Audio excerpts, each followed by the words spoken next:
आओ तुहानू अज मिलाने इंटरनेशनल कोच PR संधि नाल। असीं उदां एक उस्ताद दे शागिर्द भी हाँ, उन्हां तो शुरुआत भी की है पहलवान हरवंश सिंह जी कोलों। तो मैं इन्हां तो आप कोचिंग भी जिहड़ी इन्हां दी सिक्ख्या लैंदा रहा।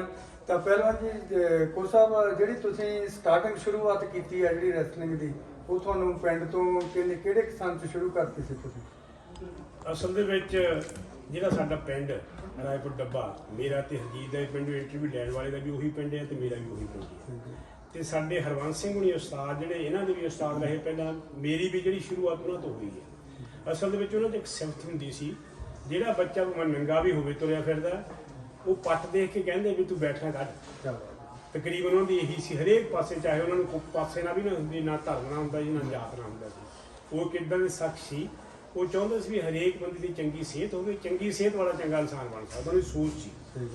ਫਿਰ ਅਸੀਂ ਹੌਲੀ ਹੌਲੀ ਜਿੱਦਾਂ ਕਹਿ ਲਓ ਬੈਠਕਾਂ ਸ਼ੁਰੂ ਕਰਦੇ, ਜਿੱਦਾਂ ਸਾਡੀ ਉਮਰ ਹੁੰਦੀ ਗਈ ਮੇਰੇ ਖਿਆਲ ਦੇ ਵਿੱਚ ਫਿਰ ਸਾਡੇ ਨਾਥੂ ਸਾਡੇ ਪਿੰਡ ਵਾਲੇ ਉਹ ਭਲਵਾਨ ਤੇ ਲੱਗਿਆ ਹੁੰਦਾ ਸੀ, ਉਹ ਸਾਡੀਆਂ ਬੈਠਕਾਂ ਲਾਉਣ ਲੱਗ ਪਿਆ ਇੱਕ ਘਰ ਛੱਡ ਕੇ, ਸੰਧੂ ਦੇ ਘਰ ਤੋਂ। ਉਸ ਵੇਲੇ ਮੈਨੂੰ ਲੱਗਦਾ ਮੈਂ 7ਵੀਂ ਜਾਂ 8ਵੀਂ 'ਚ ਪੜ੍ਹਦਾ ਸੀ। ਫਿਰ ਥੋੜ੍ਹੇ ਤਕੜੇ ਹੋ ਗਏ, ਫਿਰ ਖਾੜੇ ਭਲਵਾਨ ਦੇ ਜਾਣ ਲੱਗ ਪਏ, ਉੱਥੇ ਜਾਣ ਲੱਗ ਪਿਆ।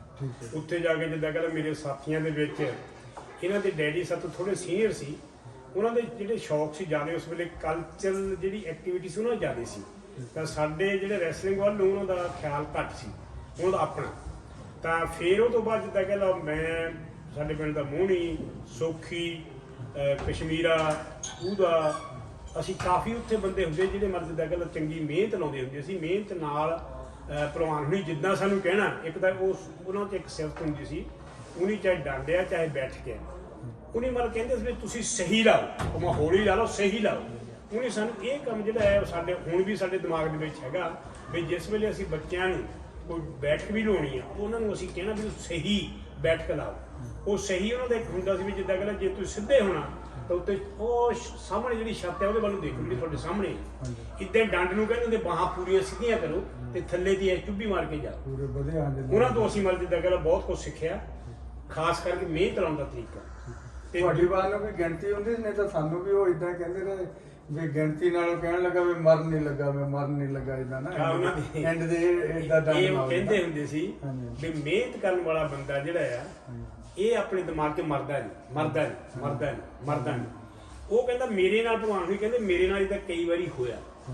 ਇੱਕ ਵਾਰੀ ਦੌਲੇ ਭਲਵਾਨ ਨਾਲ ਜ਼ੋਰ ਕਰਦਾ ਸੀ, ਗੜਸ਼ੰਕਰੀ ਦੌਲੇ ਨਾਲ ਭਲਵਾਨ ਨਹੀਂ ਜ਼ੋਰ ਕਰਦੇ, ਉਹ ਆਪਣੀ ਕਹਾਣੀ ਸੁਣਾਉਂਦੇ ਹੁੰਦੇ ਸੀ।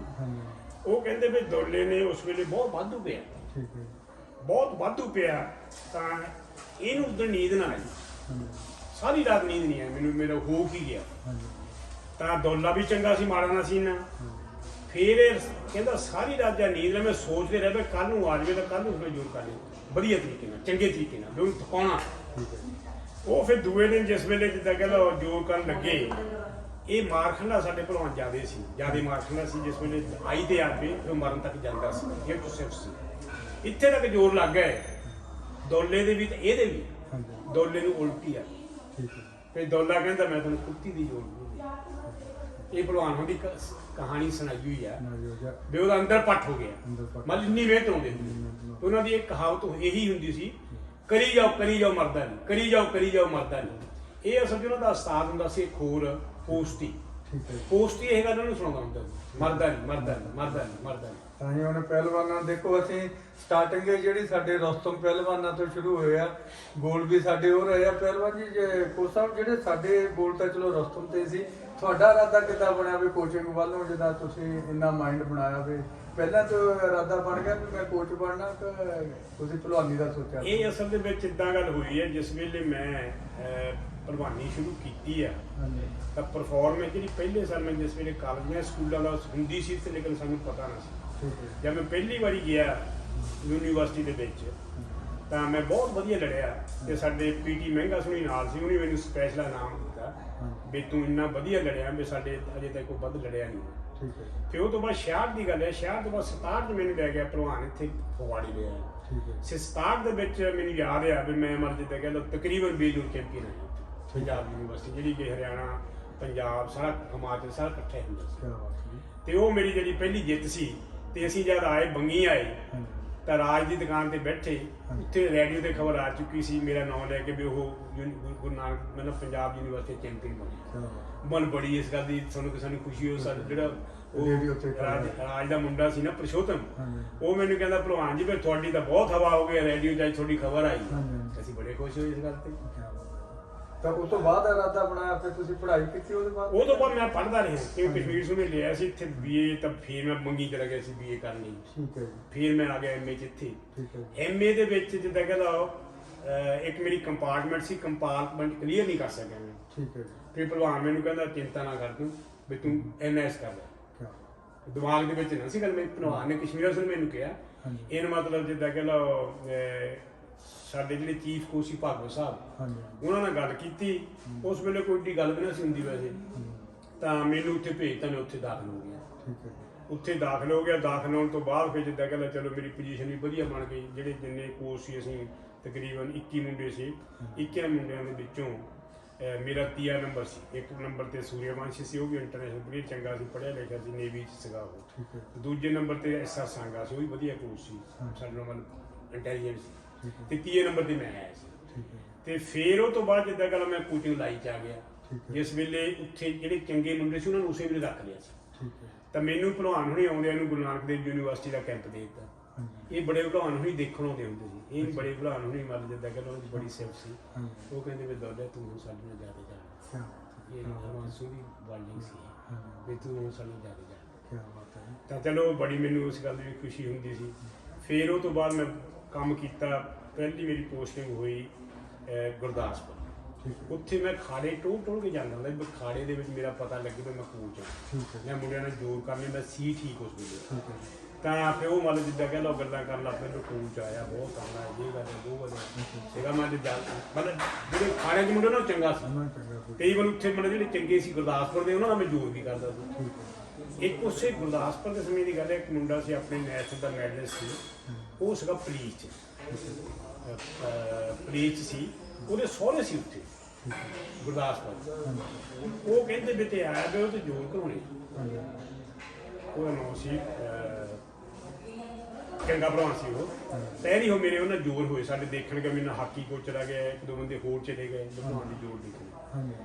ਤਾਂ ਮੈਂ ਉਹਨੂੰ ਫੜ ਲਿਆ। ਅੰਮ੍ਰਿਤਸਰ ਦਾ ਭਲਵਾਨ ਸੀ, ਵਧੀਆ ਭਲਵਾਨ ਸੀ। ਮੈਂ ਫੜ ਲਿਆ ਉਹਨੂੰ, ਤਾਂ ਉਹ ਬਾਹਰ ਨਿਕਲ ਗਿਆ, ਮੈਂ ਛੱਡਦਾ। ਤਾਂ ਫਿਰ ਜਿੱਦਾਂ ਕਹਿ ਲਓ ਉਹ ਖਾੜੇ 'ਚ ਆਇਆ, ਮਤਲਬ ਜਿੱਦਾਂ ਕਹਿ ਲਓ ਫਿਰ ਮੈਂ ਉਹਨੂੰ ਲੱਗ ਕੇ ਫੜ ਲਿਆ। ਤਾਂ ਉਹ ਫਿਰ ਜਿੱਦਾਂ ਨਿਕਲ ਗਿਆ, ਨਿਕਲਦੇ ਨੂੰ ਉਹ ਮੈਨੂੰ ਲੱਗਾ ਤਾਂ ਮੈਂ ਫੜ ਲਿਆ ਉਹਨੂੰ। ਤਾਂ ਫਿਰ ਸਾਡੇ ਜ਼ੋਰ ਬਸ ਕਰਾ। ਫਿਰ ਮੈਨੂੰ ਪਤਾ ਲੱਗਾ ਬਾਅਦ ਦੇ ਵਿੱਚ ਉਹਨਾਂ ਸਕੂਲਾਂ ਵਿੱਚ ਗੱਲਾਂ ਹੁੰਦੀਆਂ ਲੈ ਵੀ ਜਿਹੜਾ ਅੰਬਰਸਰੀਆ ਮਾਂ ਸੀ ਉਹਦਾ ਨਾਮ ਜਿੱਦਾਂ ਨਾਮ ਆਦਮਾ ਚੇਤੇ ਵੈਸੇ ਵੀ ਉਹ ਕੋਚ ਸਾਹਿਬ ਨੇ ਜਿੱਦਾਂ ਮਤਲਬ ਉਹਦੇ ਬੇਜੋੜੇ ਕਰਤਾ ਉਹਨੂੰ। ਉਹ ਚੰਗਾ ਸੀ, ਉਹਦੇ ਪੰਜਾਬ ਦੇ ਭਲਵਾਨਾਂ ਚੰਗਾ ਸੀ। ਤਾਂ ਚਲੋ ਮੇਰੀ ਇੱਛਾ ਹੁੰਦੀ ਸੀ। ਫਿਰ ਮੈਂ ਜਲੰਧਰ ਆ ਗਿਆ। ਜਲੰਧਰ ਆ ਕੇ ਮੈਂ ਖਾੜਿਆਂ ਜਾਣਾ, ਖਾੜਿਆਂ ਜ਼ੋਰ ਕਰਨੀ। ਉਹ ਹਰੇਕ ਖਾੜੇ ਵਾਲੇ ਨੂੰ ਪਤਾ ਹੁੰਦਾ ਸੀ ਉਹ ਜਿਹੜਾ ਉਹ ਸਾਰਿਆਂ ਨੂੰ ਜ਼ੋਰ ਕਰਾਉਂਦਾ।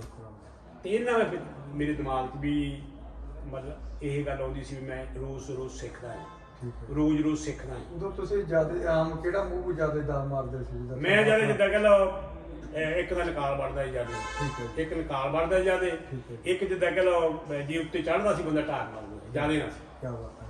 ਤਾਂ ਫਿਰ ਉਹ ਤੋਂ ਬਾਅਦ ਜਿੱਦਾਂ ਕਹਿ ਲਓ ਇੱਕ ਪੋਸਟ ਨਿਕਲੀਆਂ ਦੁਨੀਆਂ ਸਕਾਲਰਸ਼ਿਪ ਜਰਮਨ ਨੂੰ ਕੋਚ ਭੇਜਣੀ ਸੀ ਵਧੀਆ। ਤੇ ਜਰਮਨ ਦੇ ਵਿੱਚ ਉੱਥੇ 37 ਬੰਦੇ ਆਏ ਸੀ ਇੰਟਰਵਿਊ ਦੇਣੇ, ਬੰਦਾ ਜਾਣਾ ਸੀ ਇੱਕ। ਤਾਂ ਬੰਦੇ ਫਿਰ ਮੇਰੇ ਖਿਆਲ ਜਿੱਦਾਂ ਮੈਨੂੰ ਦੱਸਿਆ ਸੀ ਬਾਅਦ ਦੇ ਵਿੱਚ ਭਾਗਵਤ ਸਾਹਿਬ ਨਹੀਂ ਸੀਗੇ ਚੀਫ ਟੈਕਨੀਕਲ। ਇੱਕ ਮੇਰਾ ਦਿੱਲੀ ਦਾ ਸੀ, ਉਹ ਨਾਲ ਮੇਰਾ ਮੁਕਾਬਲਾ ਚੱਲਦਾ ਸੀ। ਉਹ ਜਿਹੜੀ ਗਵਰਨਮੈਂਟ ਸੀ ਉਹਨੂੰ ਭੇਜ ਕੇ ਖੁਸ਼ ਸੀ। ਇਹ ਟੈਕਨੀਕਲ ਐਕਸਪਰਟ ਸੀ ਸਾਡੇ ਭਾਗਵਤ ਸਾਹਿਬ। ਉਹ ਕਹਿੰਦੇ ਵੀ ਦੋਨੋਂ ਮੇਰੇ ਸਟੂਡੈਂਟ ਨੇ, ਜੇ ਤੁਸੀਂ ਭੇਜਣਾ ਮੈਂ 10 ਕਰਨੇ ਸੁਣ ਪਿਆਰੇ ਦੇ ਮਰ ਪਿਆਰੇ ਦੇ 9-10 ਕਰਨੇ, ਉਹ ਤੇ 10 ਨਹੀਂ ਕਰਨਾ। ਉਦੋਂ ਤੁਹਾਡੇ ਕਿੰਨੇ ਕੇਸ ਸੀ ਉਸ ਵੇਲੇ? ਇਹ ਹੈਗੀ ਆ 74-75 ਦੀ ਗੱਲ। 47 3 50 20 5 25 27 28। ਫਿਰ ਜਦੋਂ ਇਹ ਨਹੀਂ ਹੋ ਮੈਂ ਉੱਥੇ ਜਰਮਨ ਪੜ੍ਹਨ ਚਲਾ ਗਿਆ। ਜਰਮਨ ਪੜ੍ਹਨ ਦੇ ਲਈ ਵੀ ਜਿਸ ਵੇਲੇ ਮੈਨੂੰ ਇਹ ਗੱਲ ਦਾ ਪਤਾ ਲੱਗ ਗਿਆ, ਲੈਟਰ ਆ ਗਿਆ ਵੀ you are selected for German education college as a coach. ਤਾਂ ਚਲੋ ਮੈਂ ਵੀਰੇ ਨੂੰ ਲਿਖਿਆ। ਵੀਰਾ ਕਹਿੰਦਾ ਤੂੰ ਜਾ ਹੁਣੇ, ਕਹਿੰਦਾ ਟਿਕਟ ਭੇਜਣੀ, ਗਵਰਨਮੈਂਟ ਟਿਕਟ ਦੇਣਾ ਸੀ। ਵੀਰੇ ਬੜੇ ਨੇ ਸਾਡੇ ਗਰਮੇਲ ਨੇ ਮੇਰਾ ਉੱਥੋਂ ਟਿਕਟ ਭੇਜ ਗਿਆ, ਤੂੰ ਹੁਣੇ ਚਲੇ ਜਾ, ਛੇਤੀ ਚਲੇ ਜਾ। ਉਹਨੂੰ ਚਾਅ ਬਹੁਤ ਹੁੰਦਾ ਸੀ। ਤੇ ਚਾਹੇ ਨਹੀਂ ਵੀ ਮੈਂ ਚਲਾ ਗਿਆ ਜਰਮਨ ਤੇ ਚਲੋ ਪੜ੍ਹੇ ਵਧੀਆ ਪੜ੍ਹੇ ਤੇ ਟੈਕਨੀਕਲੀ ਵੀ ਵਧੀਆ ਸਿੱਖਿਆ ਉਹਨਾਂ ਤੋਂ ਕਾਫੀ ਕੁਝ ਸਿੱਖਿਆ। ਫਿਰ ਮਤਲਬ ਉੱਥੇ ਜਿਹੜਾ ਸਾਡਾ ਐਗਜ਼ਾਮ ਹੁੰਦਾ ਸੀ ਉੱਥੇ ਫਿਰ ਮੈਂ ਫਸਟ ਆਇਆ ਵਿੱਚ ਮਤਲਬ ਕੋਚ ਆਏ ਸੀ ਬਾਹਰਲੇ ਮੁਲਕਾਂ ਦੇ ਵਿੱਚ ਕੋਈ 35-36 ਕੋਚ ਸੀ ਉਹਨਾਂ ਵਿੱਚ ਪਹਿਲੇ ਨੰਬਰ ਤੇ ਆਇਆ ਮੈਂ ਪੜ੍ਹਾਈ 'ਚ ਵੀ ਤਾਂ ਟੈਕਨੀਕ ਵੀ। ਤਾਂ ਫਿਰ ਉਹ ਤੋਂ ਬਾਅਦ ਜਦੋਂ ਮੈਂ ਇੱਥੇ ਮੇਰਾ ਸਫ਼ਰ ਸ਼ੁਰੂ ਹੋ ਗਿਆ ਮੈਂ ਆਉਂਦੇ ਦੀ ਬੈਂਗਲੌਰ ਟ੍ਰਾਂਸਫਰ ਹੋ ਗਈ ਕਿਉਂਕਿ ਉੱਥੇ NS ਬਣੀ ਸੀ ਨਵੀਂ ਉੱਥੇ ਨਾਲੇ ਪੜ੍ਹਾਉਣਾ ਸੀ ਨਾਲੇ ਕੋਚਿੰਗ ਕਰਨੀ ਸੀ। ਫਿਰ ਉੱਥੋਂ ਮੇਰੇ ਟਾਈਮ ਜਿਹੜਾ ਸੀ ਜਿੱਦਾਂ ਕਿ ਜਿੰਨਾ ਕੁ ਲੰਘਿਆ ਵਧੀਆ ਉੱਦਾਂ ਤਾਂ ਮੇਰੇ 2 ਬੱਚਿਆਂ ਦਾ ਜਨਮ ਵੀ ਉੱਥੇ ਦਾ ਹੀ ਅਮੀਤਾ ਦਾ ਤਾਂ ਵਿੱਕੀ ਦਾ ਤੇ ਫਿਰ ਭਲਵਾਨ ਹੁਣੀ ਥੋੜ੍ਹਾ ਚਾਹੁੰਦੇ ਸੀ ਵੀ ਸਾਡੇ ਕੋਲ ਆ ਕੋਈ ਵੀਰਾ ਸੀ ਆਪਾਂ ਤੁਸੀਂ ਇੱਦਾਂ ਸਾਡੇ ਨਾਲ ਜੁੜੇ ਰਹਿਣਾ। ਆਪਾਂ ਅੱਜ ਕੋਚ ਸਾਹਿਬ ਕੋਲੋਂ ਪੂਰੀਆਂ ਢਿੱਡ ਦੀਆਂ ਗੱਲਾਂ ਕਢਾਉਣੀਆਂ ਜਿੱਦਾਂ ਕੋਚ ਸਾਹਿਬ ਜਦੋਂ ਤੁਹਾਡਾ ਇੱਥੇ ਆਉਣ ਦਾ ਫਗਵਾੜੇ ਕਦੋਂ ਸਵਾਦ ਬਣਿਆ ਜਦੋਂ ਤੁਸੀਂ ਇੱਥੇ ਕਦੋਂ ਫਗਵਾੜੇ ਉਹੀ ਮੈਂ ਤੁਹਾਨੂੰ ਗੱਲ ਦੱਸਣ ਲੱਗਾ ਕਿਉਂਕਿ ਕਸ਼ਮੀਰਾ ਸਿੰਘ ਚਾਹੁੰਦਾ ਸੀ ਵੀ ਮੈਂ ਇੱਥੇ ਆ ਜਾਵਾਂ ਫਗਵਾੜੇ। ਠੀਕ ਹੈ। ਫਗਵਾੜੇ ਦੇ ਫਿਰ ਸਾਡੇ ਪਹਿਲਾਂ 3 ਦੀ ਮਿਸਾਲ ਚੱਲਦੀ ਸੀ ਮੇਰਠ ਬੈਂਗਲੌਰ ਤੇ ਪੂਨਾ। ਠੀਕ ਹੈ। ਪੂਨੇ ਵਾਲੇ ਬੰਦੇ ਨੇ ਬੈਂਗਲੌਰ ਜਾਣਾ ਸੀ ਬੈਂਗਲੌਰ ਵਾਲੇ ਬੰਦੇ ਨੇ ਮੇਰਠ ਆਉਣਾ ਸੀ ਮੇਰਠ ਵਾਲੇ ਨੇ ਪੂਨੇ ਜਾਣਾ ਸੀ। ਉਹ ਕਿੰਨੇ ਚਿਰ ਟਸਲ ਚੱਲਦੀ ਰਹੀ। ਠੀਕ ਹੈ। ਤਾਂ ਇਹਨ ਭਲਵਾਨ ਨੇ ਮਤਲਬ ਜਿੱਦਾਂ ਕਹਿੰਦਾ ਦਾਰਾ ਸਿੰਘ ਨੂੰ ਕਹਿ ਕੇ ਸੰਜੇ ਨੂੰ ਕਿਹਾ ਸੰਜੇ ਗਾਂਧੀ ਨੂੰ ਕਿਹਾ ਵੀ ਸੰਜੇ ਗਾਂਧੀ ਨੂੰ ਮੈਨੂੰ ਟ੍ਰਾਂਸਫਰ ਕਰਾ ਤੇ ਇੱਥੇ ਆਉਣਾ ਪੈਣਾ ਇਹਨੂੰ ਇੱਥੋਂ ਆ ਕੇ ਫੇਰ ਲਾ। ਠੀਕ ਹੈ। ਫਿਰ ਮੈਂ ਮੇਰਠ ਬਹਿ ਰਿਹਾ 10 ਮਹੀਨੇ ਪਰ ਮੈਨੂੰ ਇੱਦਾਂ ਲੱਗਦਾ ਇਹਨਾਂ ਮੁੰਡਿਆਂ ਨੂੰ ਵੀ ਇੱਦਾਂ ਲੱਗਦਾ ਕਿੰਨਾ ਜੇ ਸਾਡੇ ਕੋਲ ਕੋਚ ਹੋਣੇ ਵੀ ਜਾਂਦਾ ਨਾ ਮੈਂ ਬਹੁਤ ਜ਼ਿਆਦਾ ਚਾਹ ਕਰਦੀ ਹਾਂ। ਤਾਂ ਫਿਰ ਜਿਸ ਵੇਲੇ ਮੇਰੀ ਟ੍ਰਾਂਸਫਰ ਹੋ ਗਈ ਯੂਪੀ ਵਾਲੇ ਫੇਰ ਮੈਨੂੰ ਆਉਂਦੇ ਉਹ ਕਹਿੰਦੇ ਵੀ ਤੁਸੀਂ ਸਾਡੀ ਟੀਮ ਤਿਆਰ ਕਰਦਾ ਸੀ ਮੈਂ ਯੂਪੀ ਦੀ ਸਬ ਜੂਨੀਅਰ ਦੀ ਚ ਰਵਿੰਦਰ ਸੀ ਟੀਮ। ਠੀਕ ਹੈ। ਤੇ ਮੈਂ ਫਿਰ ਰੋਹਤਕ ਟੀਮ ਲੈ ਕੇ ਗਿਆ। ਰੋਹਤਕ ਵਾਲੇ ਜਿਹੜੇ ਸੀਗੇ ਰੋਹਤਕ ਜਦ ਮੈਂ ਗਿਆ ਮੈਂ ਯੂਪੀ ਦੀ ਜਿਹੜਾ ਸੀ ਜਿਹੜੇ ਪੰਜਾਬ ਦੇ ਕੋਚ ਗਏ ਸੀ ਪੰਜਾਬ ਦੀ ਟੀਮ ਸੀ। ਠੀਕ ਹੈ। ਮੈਂ ਮਤਲਬ ਬੋਲਣਾ ਤਾਂ ਪੰਜਾਬ ਆਪਣੀ ਯੂਪੀ ਦੇ ਮੁੰਡਿਆਂ ਨਾਲ ਬੋਲਣਾ ਸੀ। ਜਿਸ ਵੇਲੇ ਪੰਜਾਬ ਦੀ ਕੋਈ ਤੇ ਯੂਪੀ ਦੇ ਮੁੰਡਿਆਂ ਨਾਲ ਆਉਣੀ ਤਾਂ ਮੈਂ ਬੋਲਣਾ ਪੰਜਾਬੀਆਂ ਨੇ ਮੇਰੇ ਮੂੰਹ ਬੰਦ ਕਰ ਲਏ। ਉਹ ਕਹਿੰਦੇ ਤੂੰ ਤਾਂ ਪੰਜਾਬ ਦਾ ਤੇਰੀ ਬਦਲੀ ਹੋਈ ਤੂੰ ਇਹਨਾਂ ਨੂੰ ਕਾਹਨੂੰ ਬੋਲੀ ਜਾਂਦਾ। ਮੈਂ ਦੇਖੋ ਮੈਂ ਟ੍ਰੇਨ ਕਰਕੇ ਆਇਆ ਨਾ ਮੈਂ ਟੀਮ ਤੁਹਾਡਾ ਪਿਆਰ ਸੀ ਉਹਨਾਂ ਨਾਲ ਟੀਮ ਉਸ ਵੇਲੇ ਮੇਰਾ ਪਿਆਰ ਸੀ ਕਿਉਂਕਿ ਮੈਂ ਉਹਨਾਂ ਨੂੰ ਤਿਆਰ ਕਰਕੇ ਲਿਆ ਸੀ। ਫਿਰ ਉਸ ਵੇਲੇ ਪ੍ਰਾਪਤੀਆਂ ਵੀ ਵਧੀਆ ਸੀ। ਇਹਨੂੰ ਵਰਲਡ ਚੈਂਪੀਅਨ ਆਇਆ ਸੀ ਕੀ ਸੀ ਉਹਦਾ ਨਾਮ ਉਹਨੂੰ ਹਰਾਇਆ ਉੱਥੇ ਰਵਿੰਦਰ ਨੇ ਉਹ ਜਿਹੜਾ ਗੁਰੂ ਹਨੂੰਮਾਨ ਦਾ ਪੱਠਾ ਸੀ। ਠੀਕ ਹੈ। ਪਤਾ ਨਹੀਂ ਕੀ ਸੀ ਉਹਦਾ ਸੁਭਾਸ਼ ਨਹੀਂ ਸੁਭਾਸ਼ ਨਹੀਂ ਹਾਂਜੀ ਸੁਭਾਸ਼ ਨੂੰ ਵੈਸੇ ਹਰਾਇਆ ਇਹਨੇ ਹਰਾਇਆ ਹਾਂ ਉਹ ਤੋਂ ਬਾਅਦ ਹਰਾਇਆ ਤਾਂ ਇਹ ਉਸ ਵੇਲੇ ਹਰਾਇਆ ਸੀ। ਠੀਕ ਹੈ। ਤਾਂ ਚਲੋ ਐਨੀਵੇ ਮੇਰੀ ਮਤਲਬ ਜਿੱਦਾਂ ਕਹਿੰਦਾ ਚੱਲਦੀ ਰਹੀ ਫਿਰ ਟਸਲ ਵੀ ਚੱਲਦੀ ਰਹੀ ਪੰਜਾਬ ਦੇ ਵਿੱਚ ਚੱਲਦੀ ਰਹੀ। ਪੰਜਾਬ ਦੇ ਵਿੱਚ ਵੀ ਜਦ ਮੈਂ ਆਇਆ ਮੇਰਠ ਤੋਂ ਬਦਲ ਕੇ 80 ਚ ਆਇਆ ਤਾਂ ਮੇਰਾ ਸੈਂਟਰ ਦਾ ਵੀ ਇਹੀ ਬਣਿਆ ਸੀ। ਤਕਰੀਬਨ ਮੁੰਡੇ ਆਪਣੇ ਲੋਕਲ ਇਕੱਠੇ ਹੋ ਗਏ ਚੰਗੇ।